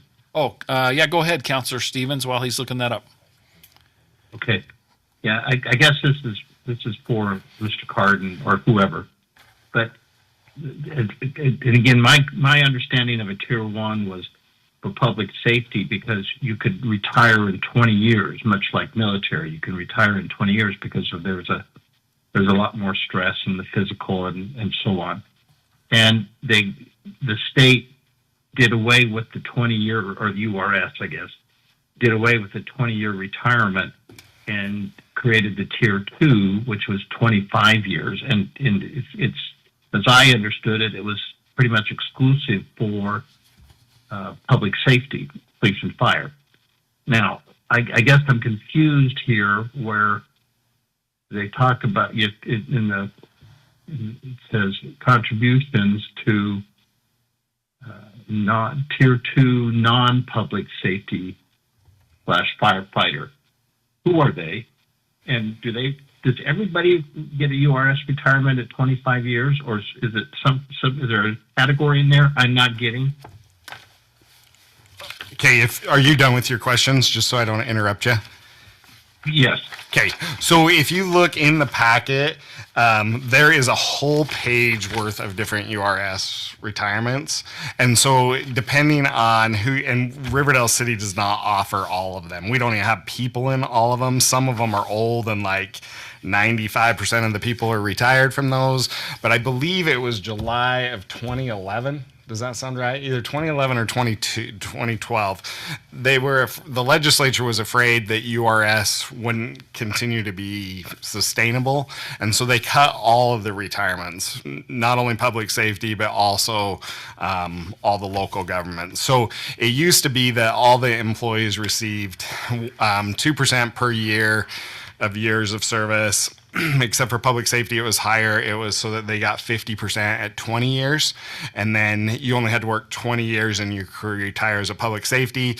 And it was 30 and you could retire as a local government employee. They changed that. They reduced the benefit to 1.5%. So you actually get less. And then you have to work more years. You have to work 25 years for police and fire and 35 for local government. And so since then, I believe they've increased the public safety back back up to 2%, but the local government has stayed at the 1.5%. So everybody gets a lesser benefit, and even more so the local government, where that 1.5 is lower than the 2%. And part of that, originally the rates were supposed to be lower, so they actually, URS needed people to continue to pay into URS to keep it funded. So actually a portion of our tier 2 rates go to tier 1. It's like a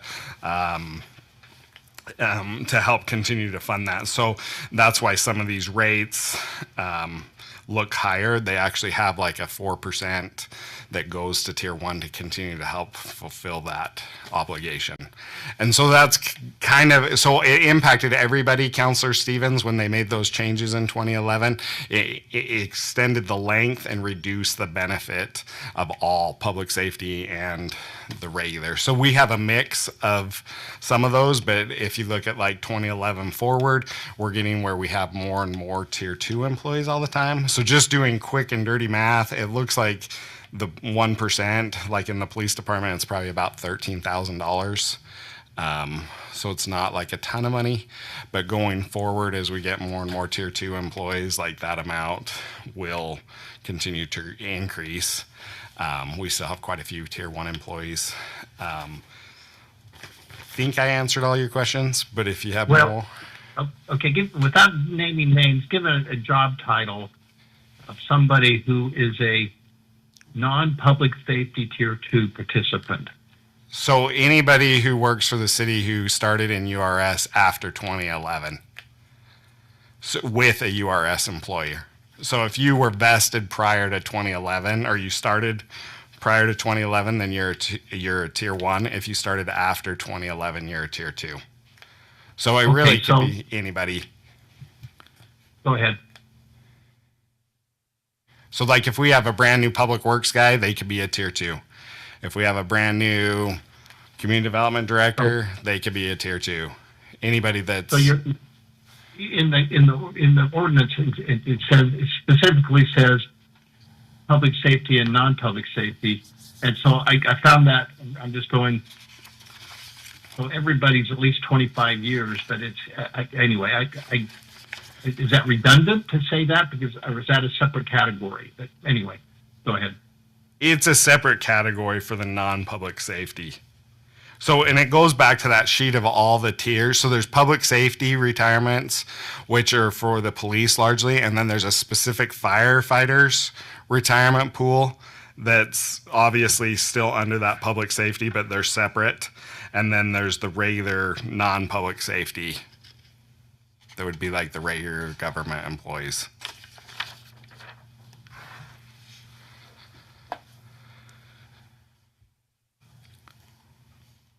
Any other questions or comments? Councilor Richter. Did we ever get a dollar amount? So it's about doing the police department. I'd have to go through by employee, but looking at the police department, like just quick and estimating, it's about $13,000. So then it would be less than that for the fire, and it'd probably be less than that. It would be less than that for the other one too. So you're probably talking like $40,000 or less, probably like 25, but I don't have an exact amount. Let's see, Councilor Arnold, you were starting to raise a hand or make a. I was just going to make a motion. Any other I guess questions? we can talk about it in between, like Yeah. what we're talking about. So, I would move to approve Resolution 2026-22 as stated within the packet. Okay, we have a motion. Do we have a second? I'll second. Motion and a second. Any discussion on this motion?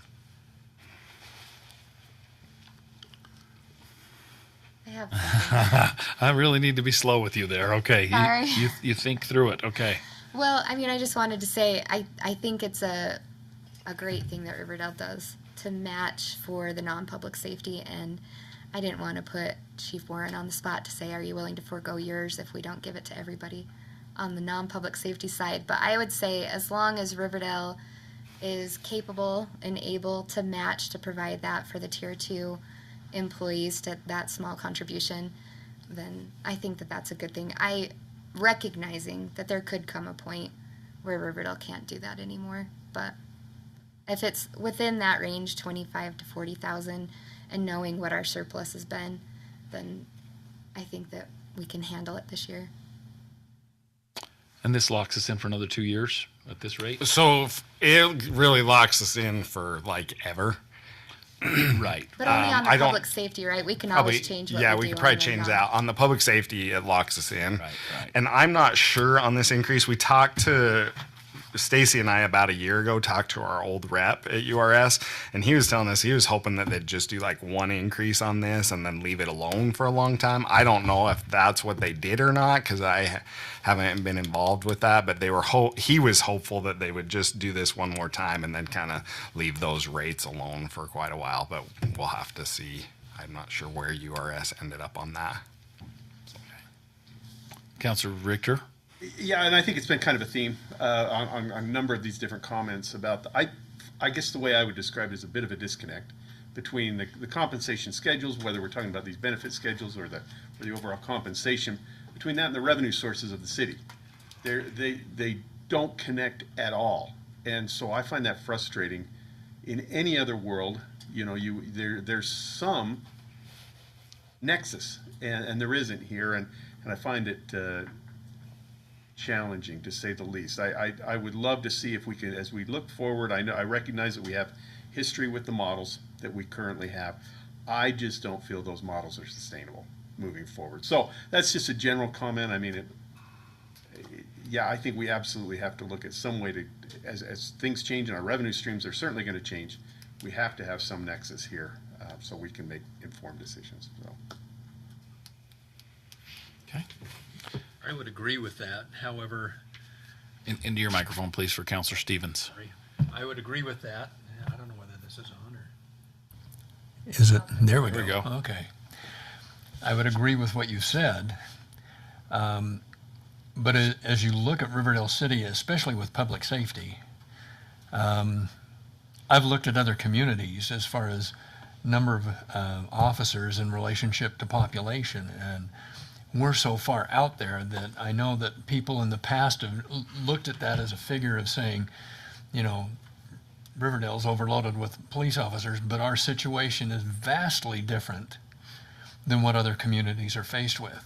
And because of that, I feel that we need to, and yes, we need to get a handle on this, but we need to maintain the level of officers that we've got. We had 3 tonight that have stayed here 10 years that we've drawn from other communities. And if there's any way that we can accomplish this moving forward, I'm behind it, because that protects the welfare of the citizens and both the residents and the commercial businesses by having such a strong force here in Riverdale. And so I agree that we're going to have to tweak it somewhere along the way, but I feel that this is very important that we provide that benefit for them.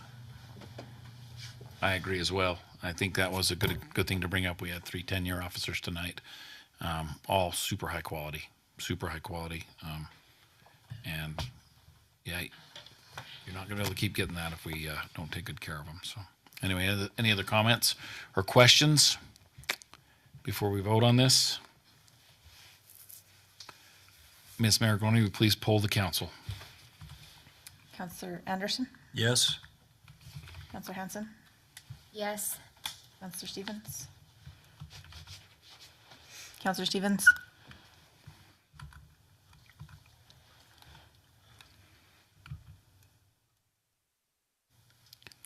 Councilor Stevens, are you still with us? Yes. And sorry. No, that's fine. I'm sorry. And What was the question? it is, let's see, this is the resolution 2026-22 to pick up the contribution for the tier 2. Yes, my vote is yes. Okay, thank you. Councillor Richter? No. Councillor Arnold? Yes. Okay, that passes with 4 in favor and 1 opposed. I'm sorry, who was the opposed? That was Councilor Richter. Okay, thank you.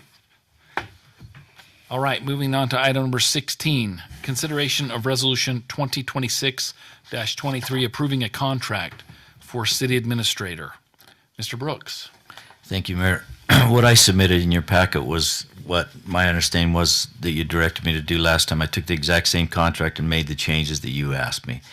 And then on the executive summary that I included on that, I noted where those changes were made. So that was what we discussed last meeting. Councillor Hanson has brought in another page tonight of some additional things. And I don't even know what to say, to be honest with you. I haven't had a chance to look at them. I mean, I've been glancing at them as I've gone through the meeting here. And I have some concerns on a couple of things, but I don't know what you want to do with it. I put the stuff in there you asked me to put in, and that's all I really say. I mean, if we want to address the other thing, then I'll address that later, so. Okay. Councilor Hansel, would you like to go over this document with us? If it would be helpful, I'd be glad to. Yes. Yeah, okay. And explain each item. I'm not providing legal advice. This is my own personal opinion, and I drafted it for myself. Sorry, just 1 second. Councilor Stevens, Councilor Hanson has brought us some possible additions and possible amendments to the contract that has been in the packet by Mr. Brooks. You won't have a copy of it, so we will try and have her talk loudly and clearly into the microphone so you can understand. Okay, thank you. I can take a picture of it and text it to him. Okay. Ms. Maragoni is going to take a picture of each side and text it to you. And maybe I'll just talk through what my concern was. And like I said, these are just suggestions. I wouldn't say that we need to adopt all of them, or I think I just wanted to share them. On section 6.2, this is where it talks about that. These are the amendments. Yes, this is on the amendments. About the discharge, let's see. Terminate the services at any time. Okay, this is where we go into, let's see. Okay, just cause, that was this one. It talks about just cause and some different reasons of why the contract can be terminated as you go through section 6. And so this was just an amendment to provide for the option that there could be reasons why it would be terminated. Right now it leaves it pretty wide open based mostly on, there was one wording in there as you go through it about his knowledge of whether he knew he should or shouldn't do something. And in my opinion, on the legal side, that's pretty wide open for an argument to say that he doesn't ever know and why we could never terminate for that purpose. Ms. Maragoni, sorry to interrupt you, Councilor Hanson. Could you pull up the contract on the screen for us, section 6.2, so that we can see it in relation to this amendment? And maybe you can highlight the changes and it will be easier Yeah, for so us this to see. first one would be, I was suggesting a complete rewrite change. Okay. But like I said, any of this, and we could accept any or none of it, the main concern on 6.2 was the last two sentences. The actions causing discharge were within the person's control and the person knew what conduct was expected. And that just kind of, in my opinion, leaves it legally pretty wide open to argue that if someone never told them that specifically, that you could say that they didn't know. Mayor, could I ask a question here? I'm really bothered by this, to be honest with you. I mean, Annie can say that this is not an attorney giving advice or it's her opinion, but that's not true. This is coming from an attorney with an attorney's background, and she's now educating you guys. I don't know that I've ever seen a situation in my whole career where a city councilman has taken the role of a city attorney in a legal document. And it concerns me because I don't know what problems that creates. There could be potential conflicts of interest. There could be all kinds of issues here. If we're going to rewrite that contract, then I think it needs to go out to an outside counsel. That's why I was very, very careful with what I did. And I did that on purpose because it is my contract. And I had shown you that contract. That's what we discussed, and that's what you guys agreed to. And you told me the spots you wanted changed, and I did. And I've highlighted those.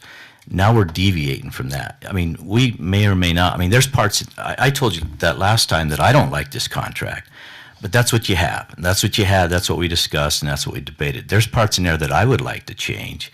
And now I'm getting this laid on me 5 minutes before a meeting tonight, and I'm kind of going, okay, this is a little bit wrong in so many ways. And I just am really uncomfortable, just the fact that it's a city councilman who could potentially have this job at one point in time is now rewriting this thing. And I just think that it's got conflicts written all over it. And I'm really uncomfortable with her even directing you guys, because I don't think that's her position. No, and I don't want to, and I agree. In our last meeting, I did suggest that we have an outside counsel review the agreement, and because we didn't have that opportunity, that's the only reason I drew up these possible amendments and additions to it, just to... There's probably some No, I things in agree here with that I Mr. would Brooks agree on to, that. but without having time to look at. I mean, I can tell you in one of those paragraphs, there's 2 descriptions in there that I've seen these my whole career, and I don't know that even the Supreme Court has given us definitions on them, and now they're going to be in my contract. I have problems with that because I don't think that's fair to me. And then to not even give me a chance to look at this, I think is completely wrong. Yeah, and I agree with that. Councilor Arnold? Well, and I disagree, because one of the things about a council, and I always say I've learned so much from you over the years, that each one of us on the council has our own expertise of, I mean, I constantly talk about the federal government and things like that I deal with. And so Annie's, she's a knowledgeable council member in these types of things. And so her bringing her expertise to this is not as a lawyer, but as an educated council member. And, you know, we have 2 on the other end that are, you know, finance, or where they came from. And, but I do think that having this sprung on you 5 minutes after, no, I was just kidding, because. Yeah. Yeah, no, it's just, that was a joke, that was just plain, it's my temperament. That if you want an opportunity to, I mean, we don't need a contract ratified today. It's, your salary's in the budget and all that kind of stuff, and we can get it back. So you can actually take a look at this, and if we need an outside counsel or something that makes everybody feel better, you know, so we have a better contract, and you're comfortable with it, and we're comfortable with it, and I mean, I'd propose even tabling it and giving you an opportunity to read it, and you're not going anywhere, I don't think, you know, and if, Maybe I would after these. I don't know. I I got to read them I first. can get you a food order if you want one. I didn't I'm think they sure were your that family's bad, but... doing fine, you know. Some of these things, while they might seem outrageous, they seem outrageous because they probably, I mean, the potential of them happening is like not even a single percentage point. And so to have them in a contract, I mean, it's pretty absurd. But to put them in the contract the other way, it's absurd to not have them in there, because it's a, you know, we didn't see previous city administrator. We had no idea that was going to happen, and all of a sudden we were thrown for a loop with that one. You know, that it's like, what? You know, we had a meeting and we're talking about 2 relatives faking like they didn't know each other, and you know, things like, I mean, it was weird, you know. And so to be able to have a contract that everybody's comfortable with, I mean, let's take our time. Yeah, if the contract is that bad, maybe we should have a better contract. Like you've expressed in the past that it's bad and you're not. Yeah, really I comfortable don't like with the it. contract. I'm fine with that. Maybe, I mean, I'm just sharing some thoughts too. It's No, your I call. agree. Like I said last time, I'm not comfortable either. I just didn't want it to move forward when there's some things that are of major concern. In my professional opinion of how it's worded, just the wording. But I agree with Mr. Brooks that it isn't fair to him if he needs time to review it. And I think having an outside, non-conflict person, if that makes everyone feel better, I 100% agree with that. Yeah, I mean, I agree. It's not fair to spring it on him. But I mean, when I look at some of this, and like, I'm not an attorney, but just a clause to return the city property, that's something that probably should be in there, you know. And I wouldn't have a problem with that. I don't think you'd have a problem, but it's not in there. And so if it wasn't you and it was someone else, and they're like, hey, I'm headed home with all this stuff, you know. So there's probably some value to some of this, or maybe an outside counsel would come up with something different. I think if we have the time and you need us to make some kind of motion to give the time for that, I'm open to that.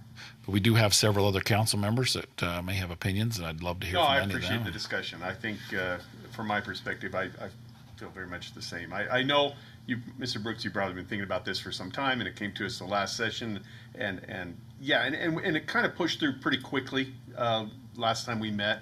And while conceptually I felt good about where we were overall numbers, the overall discussion I left very unsettled. I think for a lot of the reasons that we've talked about, just because there just wasn't the time to go through it. So I'm supportive, but yet I think it's wise and prudent that we do this right.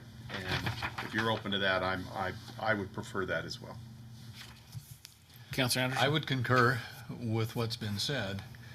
My only concern is that we don't drag our feet, that we move expeditiously on this, and that it's addressed appropriately and quickly so that relationships can continue to advance in the way that we all want it to happen. So that would be my only concern, is that we don't let this fall behind. 100% agree. Councilor Stevens, do you have anything to say? I'm good. Thank you. Okay, all right. Any other comments? Councilor Arnold. So I would move to table the resolution 2026-23 to give, and let's see, we better have some stipulations to have outside counsel put this together, that the council members and Mr. Brooks can have more of an opportunity to have input, and then have an outside counsel of someone specified in the discussion between the motion of who to look at it. And hopefully by the next council meeting. Does that seem reasonable Can we do it in to 2 our weeks? attorneys? Well, it's going to depend on your attorney, but I'm sure that they could get it done. It's not that complicated. Okay. Who picks the attorney? Like, were you kind of getting at that a little bit? Or? Well, I was going to say, and we could have an amendment if we do a specific one, but I mean, does anybody have one that? Do we have one the city contracts with? I don't know. Steve Farr has a big sign up that says he has a big settlement. Yeah. It's like, None of us want a 5 big million. settlement. Oh my gosh. I mean, do we go to another city, or what would be the protocol for this? I mean, I could throw a name out that maybe Annie would be comfortable with, but I mean, I know her, but so does Annie, and that's why. But there's Amy Hughey, used to be a county attorney up in Box Elder, and she's also the city attorney for both South Ogden and the fire district, actually, and West Haven. But I think she might have just resigned from West Haven. But that's somebody that Annie would, if you're comfortable with that. I mean, Amy would know that she's probably got contracts of her own, would be my guess. But I know she could get it done fast. But I don't care. But that's just a name that I know you and I both know. So Do you want us to add that to the motion? that's up to you guys. Or just, and I don't know if we can contact one person in a motion, and because then we're stalled right. by having one person in a motion, but with the recommendation of that attorney, and even with Stacy, I think with Stacy's research skills to see what kind of contracts are out there for city administrators, that maybe we could look at other cities and see what they're doing and that kind of stuff. I know you're in a very unique situation, being the attorney and the city administrator. So, and our contract's going to be different. I mean, just any. Well, I'll leave it at that. well, and you know what? Argue your case. I mean, Well, no, I'm just saying, because you guys have been really clear on the severance thing, and I think one of the things that Annie put in here was an anti-severance clause, and you're going to find that most of the city attorneys have severances, so there's going to be differences in there. And I'm not even asking for that. I'm just saying that that's factual. Most of the city attorneys that I talk to have severance clauses, and this one doesn't have it. So they're going to be different. I mean, no matter, any attorney you get is going to come up with something different too. So it's just a matter of whatever you're comfortable with. I don't care. Did you have a question? Are we in a general agreement on the terms, or do you feel like there's some Are we Well, I not thought that's in what we did agreement? last time. I took the contract and changed the exact same things you'd asked me to change. Yeah, and I understand now we're coming up with new provisions, and I stuff, think or we're at talking least- about the provisions here. I'm talking about the overall compensation Yeah. package. Are we in agreement there? And then we're just I think talking now so. about just the terms to make sure that, I just want to make sure we're on the same page. I don't want to do anything that, No, I thought we were last time. That's why I'm a little bit surprised that we even had more. But and like I said, I haven't read through them all. I don't know. This was just sprung on me tonight. So Well, so as part of the motion, I would say an attorney that the mayor approves. So if it's the one that you suggested, or if she can't do it, anybody can suggest one that they know that, and would go to the mayor, and the mayor could actually approve someone to approve the contract, not even an attorney, someone that works this stuff, and that will turn it over to the mayor to kind of oversee the contract coming back, that anybody can have any input in, and you can read it before, and we can read it before and find out exactly what it is. And I personally think, well, I'm on the motion. You're in the motion still. Yeah, so it's with that, to turn it over to the mayor's supervision. Okay. To pick somebody. Yeah. An outside party to come up with a contract. So, okay. Ms. Maragona, you want to restate that? If you don't mind.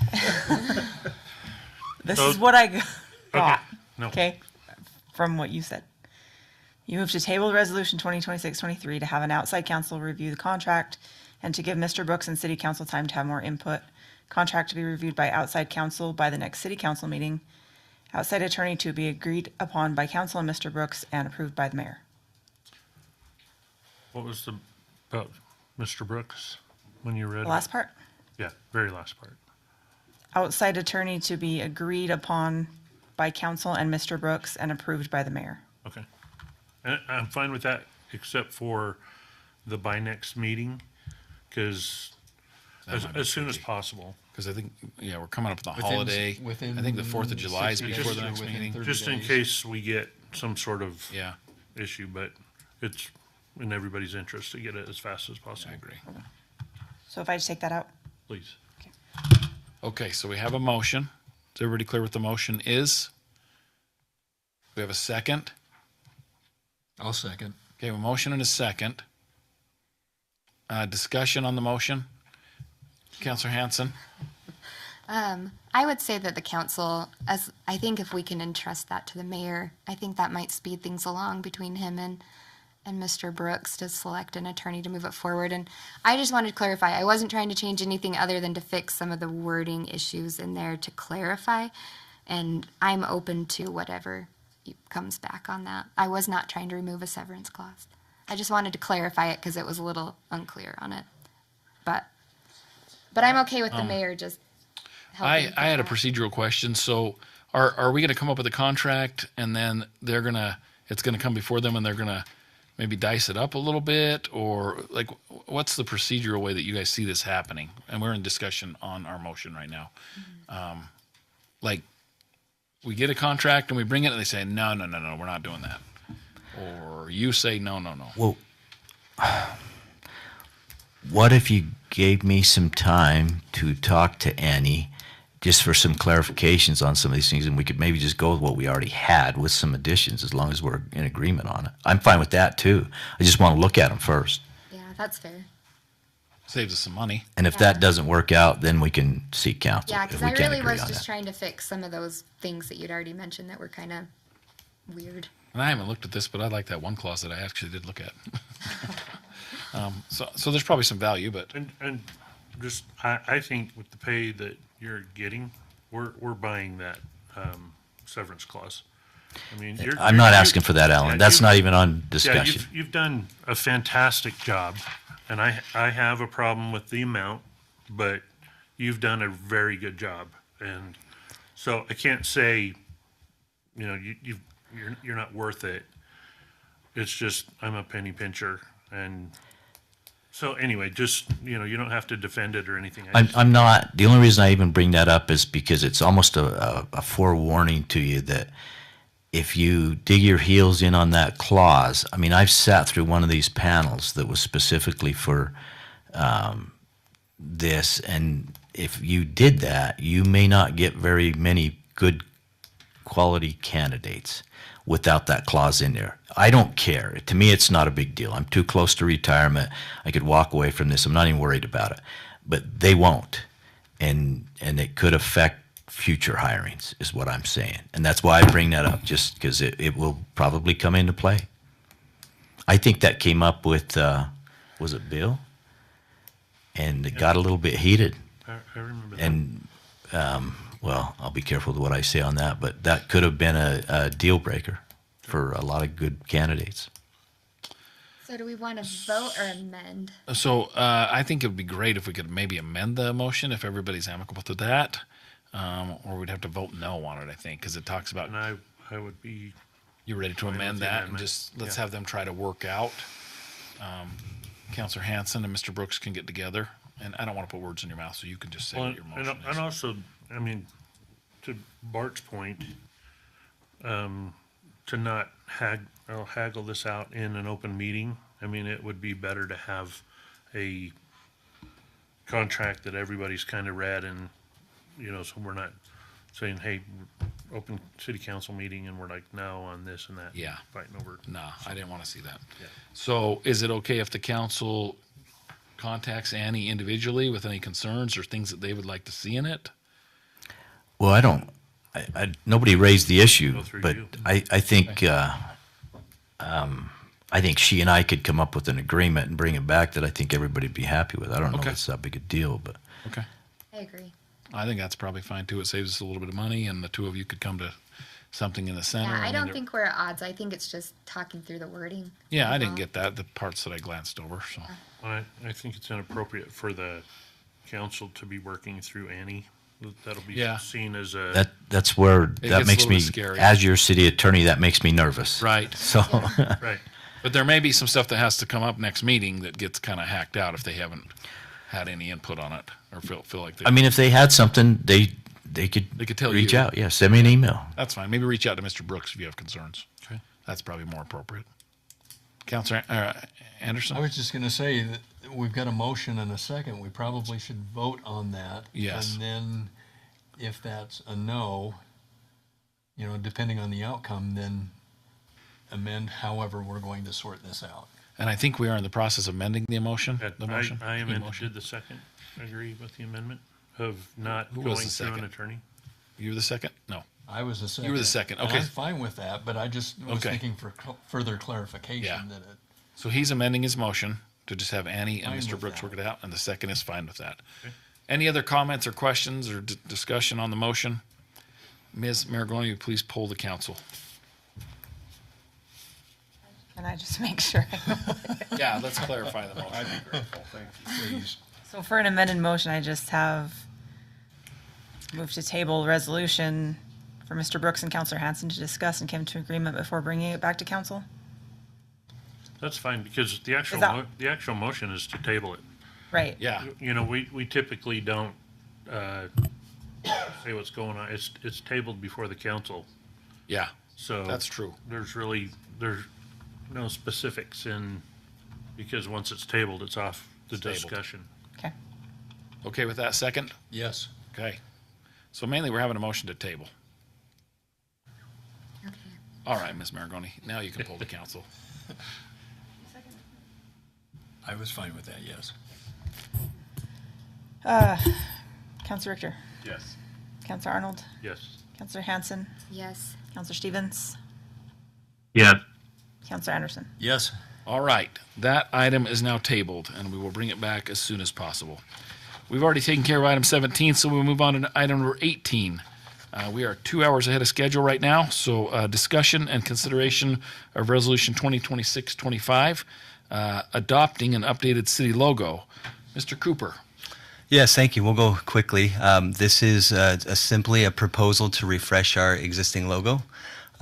It's been around since 2006.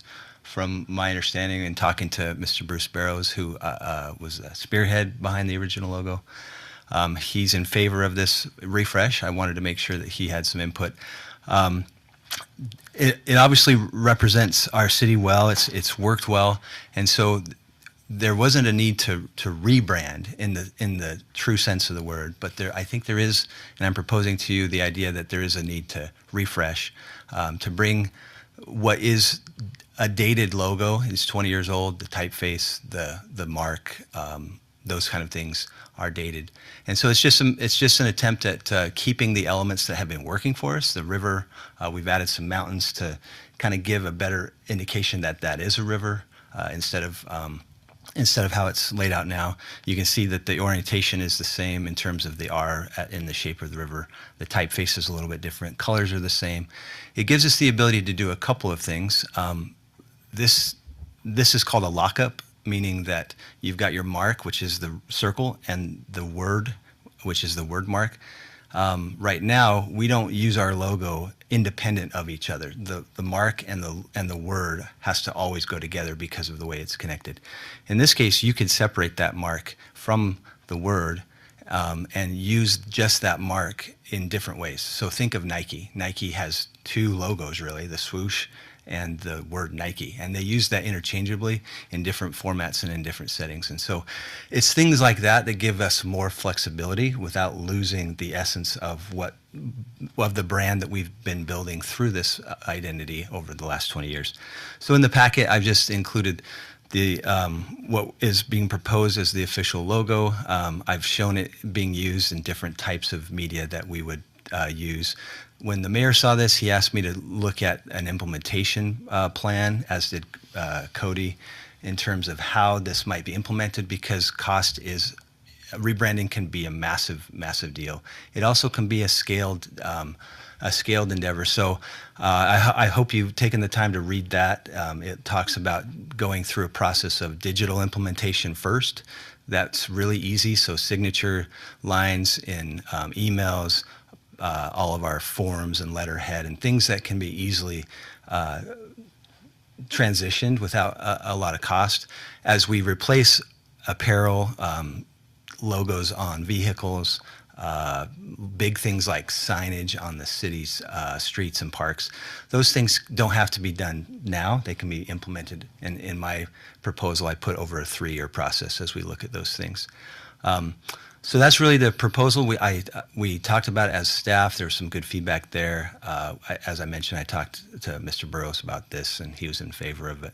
And so it's just a recommendation to refresh. I think it brings us to be look and feel a little bit more modern. It helps me selfishly as I try to work with some of our branding materials in selling the city and talking about investment into the city. It does give us a refreshed look and feel, a bit more modern, and so I do think it will be beneficial to us in the long run. So the actual process I'm proposing is to adopt it by ordinance, and in that ordinance it does say that it's the official logo. We would keep, I think there's a section in there that talks about the need to keep the existing logo around through the transition process. So we'll essentially have 2 logos as we move forward through the transition. I think they're close enough to where it's not going to cause a lot of confusion. It's not going to make people feel like they're dealing with 2 different cities, that kind of thing. Questions or comments, Councilor Arnold? I was just kidding before the meeting. I like it. So it's there's a Riverdale, Idaho, Mm-hmm. So having the Riverdale city and incorporating the Utah is a smart idea. So we might need to put a few buildings and stuff by the river if you do Stringtown, but we could adapt it. I have no problem with it. I think it's good to especially incorporate the Utah in there. It's grown on me as well. Like when he started, I was like, man, Cooper, you just cannot sit still. But he's a goer, and I hope you guys can see that. And I was like, we're not going to spend the money on this. I don't know. But it has really grown on me, and I really like it now. I don't know why all of a sudden it's just, I kind of caught the vision of it a little bit. And I like the paying homage to the R in the river, to our old logo. But I think it just looks a little bit more modern and fresher. And I'm sure the digital, we've made a lot of improvements since 2006 with imaging and I don't know. I think it feels crisper, and I think it's just kind of an upgrade. Yeah. There's no gradient. Can I comment? Yeah, you bet. Councilor Stevens, go ahead. All right. I'm not one who likes change. I'm still refusing to recognize the new state flag. But that was over 100 years that we had that. This was only 20 years, but I thought what we had is perfectly adequate and fine, and I kind of like it. Just as a side note, I was in Walmart a couple days ago. Happened to be walking by the toy department, and there's a Monopoly that's Riverdale. It says Riverdale and logo or something. So if you're going to do it, you kind of miss that opportunity to put the new logo on the new Monopoly, Riverdale Monopoly, that has the ambiance and the sights and sounds and businesses that's in the city on that Monopoly board, if you haven't seen it. But I tip my hat to the effort and the work, but I don't like change. I'll leave it at that. Okay. Other questions or comments? Councillor Hanson. I like the idea of turning it into a mark that's recognizable as Riverdale. I would want to adjust the river so it doesn't have that turn at the end, so it still looks like the R. I think it curves a little too much at the bottom, takes away from the R a little bit. But if it just continued straight right there instead of the little curve, then it would, I think it's great. I wasn't sure about the font. It just looks pretty basic, but I do like the idea of the mark a lot, that people can start to identify and recognize, even if they just see just that piece of it. I think that's a really smart idea, and I've seen that from a lot of cities. I think we've all seen it from a lot of agencies across Utah. And so I think there's some benefit to it. Yeah. Okay. Yeah. That would be my input. Okay. Is to fix the river R. Adjust the river slightly. Yeah. Councillor Richter. I'm supportive. I like the refresh on it. In general, I'm very supportive. I like the being able to break out, just as the other council members have said. So not to belabor, I'm supportive. Okay. Anybody else have any questions or comments? I concur. I agree. I like this. So. Okay. Councillor Arnold. Move to approve Resolution 2026-25, adopting an updated city logo. And I'm going to go with Councillor Hanson's suggestion to remove the little dip in the R of the river. So it just kind of goes straight out like our river. That's possible. Yeah. We'll play with it a little bit. Okay. We have a motion. Give you a little leeway. Straighten it out just a little bit. Just a little Straighten bit. it out a little bit. I get it. We have a motion. Do we have a second? I'll second. We have a motion and a second. Any discussion on the motion? Ms. Maragoni, please poll the council. Councillor Hanson? Yes. Councillor Stevens? No. Councillor Arnold? Yes. Councillor Anderson? Yes. Councillor Richter? Yes. All right, that passes with 4 in favor and 1 opposed. Very good. And we are to the end of our agenda. So we'll move to the comments section. Any comments from the city council for this meeting? Councillor Anderson. I would just like to commend Mr. Carden. I mean, that budget is a monumental beast. And to be able to have the control over that and to be able to answer questions, I really appreciate his expertise in pulling this together, and would just like to recognize him and say thank you. Very good. Any other comments from the council? Okay. Seeing none, we'll move on to comments from the city staff. Mr. Douglas, come on up to the microphone. So I just wanted to update on the water usage. I just put our numbers together for May. Oh, We're yeah. about only 18%. Down. So we're shy of our 20 goal. Yeah. So I don't know how we want to address that, but we need to get some more information out there to try and pick up that 2%, because next month's going to be worse. Like the heat this month, we haven't had any rain. May we had some rain. So I don't know if you'd prefer to do a little social media, if you want to write it out. Well, I would be happy to put something out there. I mean, in my mind, 18% is not too bad. It's not bad. Like, I think we're right there. I just worry that if we don't at least touch base on it, we could go the opposite way this Sure. month because we've been super dry. Our temperature's up and the wind's been up, and I'm excited for next month because I used a ton of water last year, and so it's going to be easy for me to come down 20%.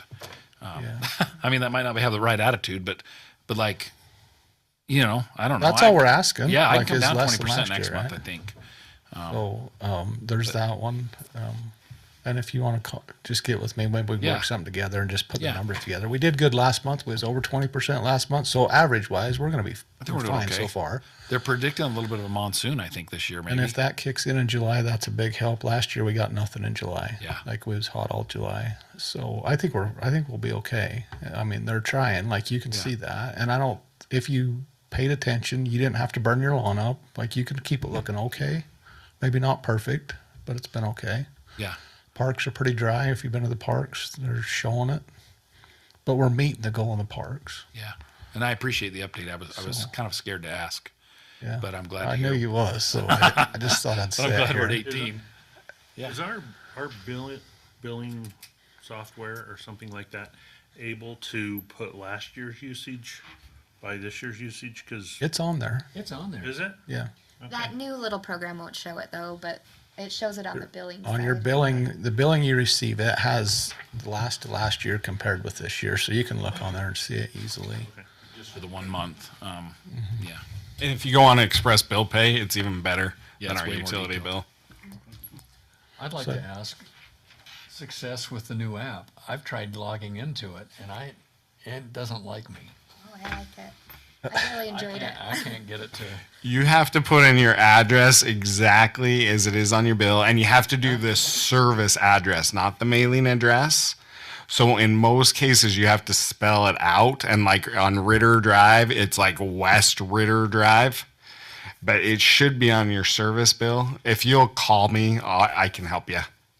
I did have trouble with that in the beginning, but I had a little trouble Play too. with that and see if I've tried all kinds of And then, configurations with the account number with the dots or with the. So no dots in the Decimal account points number. are No huge. dots. Don't put the dots. And then in most cases, you have to spell out. So if you live at like on 4400 South, it's 4400 with South spelled out Okay, with I'll the try that. space. But if you call, we can help you. And then the other thing with that water line project, it's in an area where we're currently detouring for the roundabout. And so that area is going to get a little bit hectic. So just a heads up on that as we start that water project, it's going to impact. And the church up there, it's in front of that on your side. So we've had some traffic issues on the roundabout. I'm sure you probably heard about it. I think we have them running pretty dang good right now for what we're dealing with. It's been a struggle. We tried to get in front of it. We actually had the speed limit signs and everything out in advance before any of it hit, but the other side of it bit us more than the west side did. So we will have a struggle up there as we put that water line in and that rerouting up there that we'll have to work through. So just a heads up on that. I was wondering if Alpine Homes or somebody had some sort of input on that because that's going to help their traffic patterns to sell Themselves. some of their homes. No, they was actually very upset about it, and they was doing stuff that we asked them to change, and they wasn't very happy about it. And I don't know, it wasn't very smooth with them, but we're pretty good right now. So, thank you. Thank you. We can use the new logo with our water thing because it looks like the water's receding in our logo. We can both. And appreciation to Mr. Douglas and all he does to try and keep that water usage down. I mean, people are pretty quick on the social media to talk about the city and what a bad job they do. But I know he's got his stuff dialed in as close as it can be. And so, anyway, appreciate that. Yeah, Chief. Got done early, I guess. Yeah. One more meeting. Oh, we do? Okay, I'll make it quick. Two things. I was over at the senior center today. We did a program, we're just starting out, called Talk with a Cop. And I just want to commend Rich and Miranda and his staff for outstanding job they do with those seniors. The place was full. I mean, I usually just go there on Thanksgiving. This was, here we are Tuesday, and it was, there wasn't a lot of seats left, to be honest with you.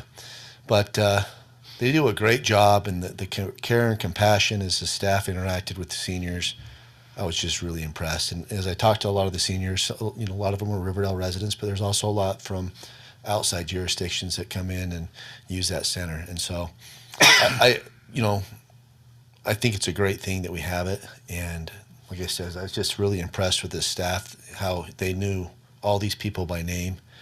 A lot of the regulars, a lot of them that went to school with my parents. It was actually quite fun. So good job, Rich and staff. Second thing, just want to thank you guys real quick. I know this is probably the toughest meeting you guys have all year. Budget seasons are extremely tough.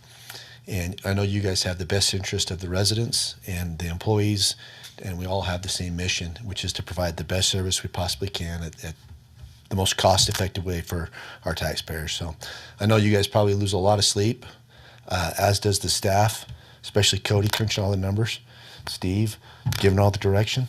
But just want to thank you guys, because I know these are not easy meetings. And I've said this 100 times, and I'll say it 100 more.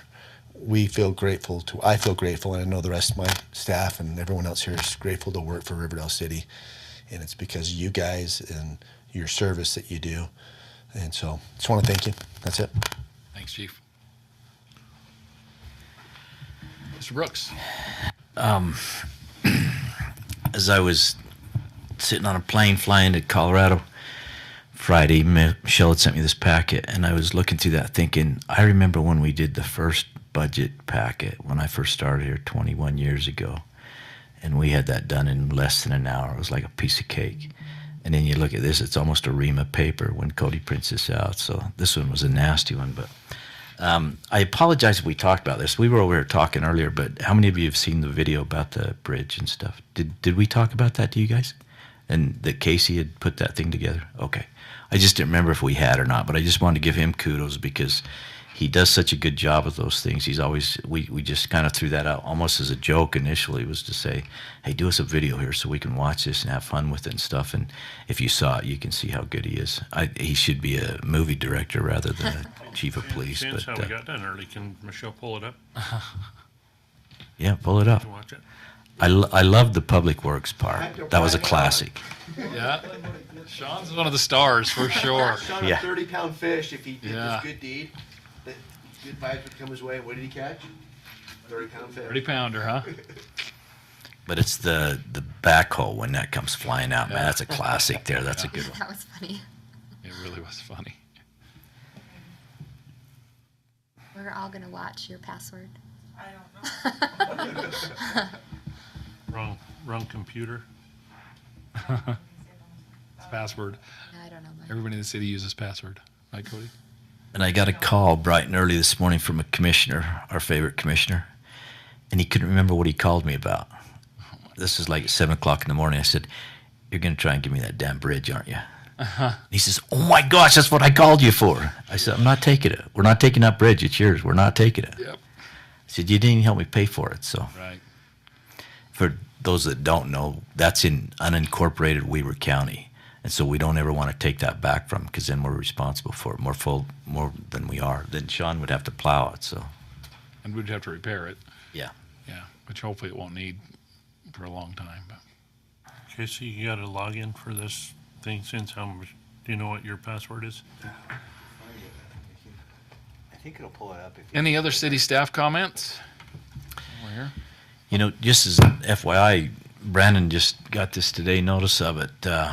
Ogden City, it's a public notice now. We got notice where we own that piece of property up by Yeah. your house. Yeah. They're rezoning Plug that, into my phone. that whole north end up there. Really? Michelle. To what? We're not sure why. Open space, HDMI. but Oh, I didn't because bring it's, my thing. was it manufacturing now? Oh. And they're doing it all to open space, which is probably what we would do anyway. I mean, to some degree, especially our little piece. But that's kind of interesting that they haven't done anything with that until this past year when we rocked the boat a little bit, and now all of a sudden they're moving on it. So I don't know what that means or what's going to happen, but I still don't see where they could do much with it because I'll stop talking as soon as you find that, Michelle. We could go into the other meeting. They could get the sewer, but no water up there. So it's kind of a interesting dynamic for them. And maybe they just want to do open space and leave it. I have no idea, but Maybe they want to put a mountain bike trail in there or something. I don't know. The Shire. You might see something. Right there. I had a couple of quick comments. With CarMax, the property's looking kind of rough. And I don't know if we have anything we can do about that. Like, I don't know I mean, that might help them move along a little bit. I think if they realize they're going to have to maintain that, because it's rough. It was mowed. I would agree. Oh, was it mowed? Like I know the little corner was. Yeah, the corner was mowed. Yeah. I thought they mowed the big parcel. I don't think It needs a little looking at. it needs some attention. Yeah, And- and they have historically, prior to CarMax taking ownership of it. Yeah. we did get on them and did clean up. I know but Chris we'll Hatch had to clear the whole thing up. Yes. Really So, good. So. just for the record, CarMax does not own it. Chris still does. Okay. But All right, Chris well, he's good about he'll take taking care care of of it, it. So yeah, like- we'll put in a call. and maybe that will spur Chris to maybe put some pressure on CarMax to keep moving. Yeah, 'Cause Steve, think I don't know we if you would- know, but Steve had this exact same conversation with me last week, Steve May. Yeah. And so I gave him Chris's number. Okay. And we talked about some signs. And We just different- don't want that to be a weed patch for 3 years. Yeah. You know. So, real quick, the parade. I know people are reaching out to you guys to get your applications in. They want to know if you need a car, a driver, all that stuff. So please help them out with that. And then I was just going to talk about the water app. So hopefully, if you're interested, you've had a chance to look at that.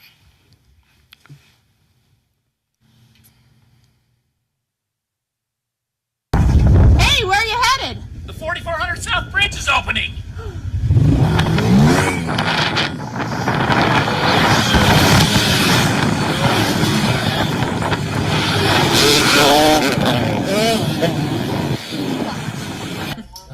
Hey, did you guys hear? What? The bridge on 4400 South just opened. Let's get there, let's go! Is that fast or Phillips? Or was it? Almost crossed. Yeah. Okay. Schofield, okay. Hazard. Nobody got hurt. The sirens are so funny. Guys, did you hear 4400 South is open? Let's go check it out.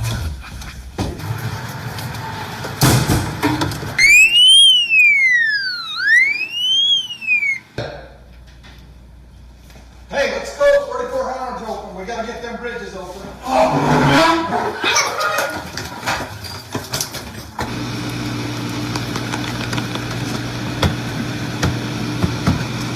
You must have had that running.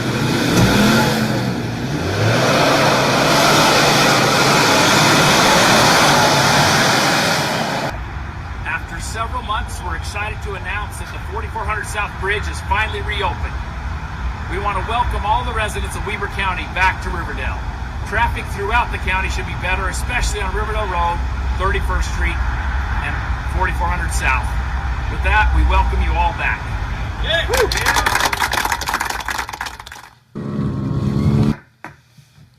I think the starting with the best stuff. Yeah. Able to write off your trip down there? Yeah, I should. Okay, well, that was great. Thank you. And another thanks to Chief Warren. That was amazing. And I'm sure it's up to 20,000 views by now. So, yeah. People were giving us a little bit of grief about after a few months. You know, there were some pretty funny comments. But, okay, with that, I'm done with my comments. So we need a motion to adjourn. So moved. Motion. Do we have a second? Second. All in favor say yes. Yes. All right, we're adjourned. Now let's move into the Riverdale City RDA Board meeting for Tuesday, June 16, 2026. Please let the record show that all members of the board are present, as well as members of the city staff. We have no public here to comment, no presentation or reports. Consent items, consideration to approve the meeting minutes from the April 21st, 2026 RDA Board meeting. Any changes or corrections to those minutes? Seeing none, we need a motion to approve. So moved. We have a motion. Do we have a second? Second. Motion and a second. All in favor, say yes. Yes. Yeah. Any opposed? That passes unanimously. We'll move on to action items. Public hearing to receive and consider comments regarding the adoption of the final Riverdale RDA budget for fiscal year 2027. We would need a motion to open the public hearing. So moved. We have a motion. Do we have a second?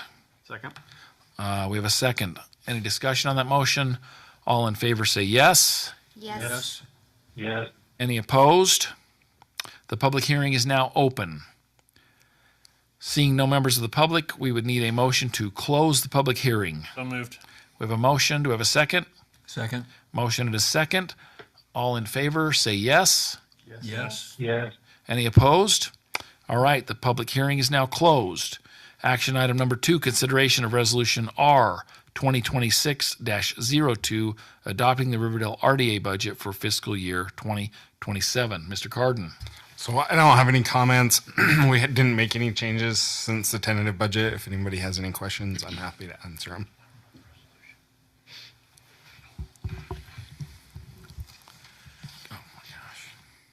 Okay. Any questions or comments for Mr. Carden? Okay. Board Member Arnold. Move to approve Resolution R 2026-02, adopting the Riverdale RDA budget for fiscal year 2027. Okay, we have a motion. Do we have a second? I'll second. Motion and a second. Any discussion on that motion? Ms. Maragona, you please pull the board. Board Member Anderson. Yes. Board Member Arnold. Yes. Board Member Hanson. Yes. Board Member Richter. Yes. Board Member Stevens. Yes. All right, that passes unanimously. Very good. Any comments for this meeting? Seeing none, we need a motion to adjourn. So moved. We have a motion. We have a second. Second. Motion in 2 seconds. All in favor say yes. Yes. Yes. All right, we are adjourned. Thank you.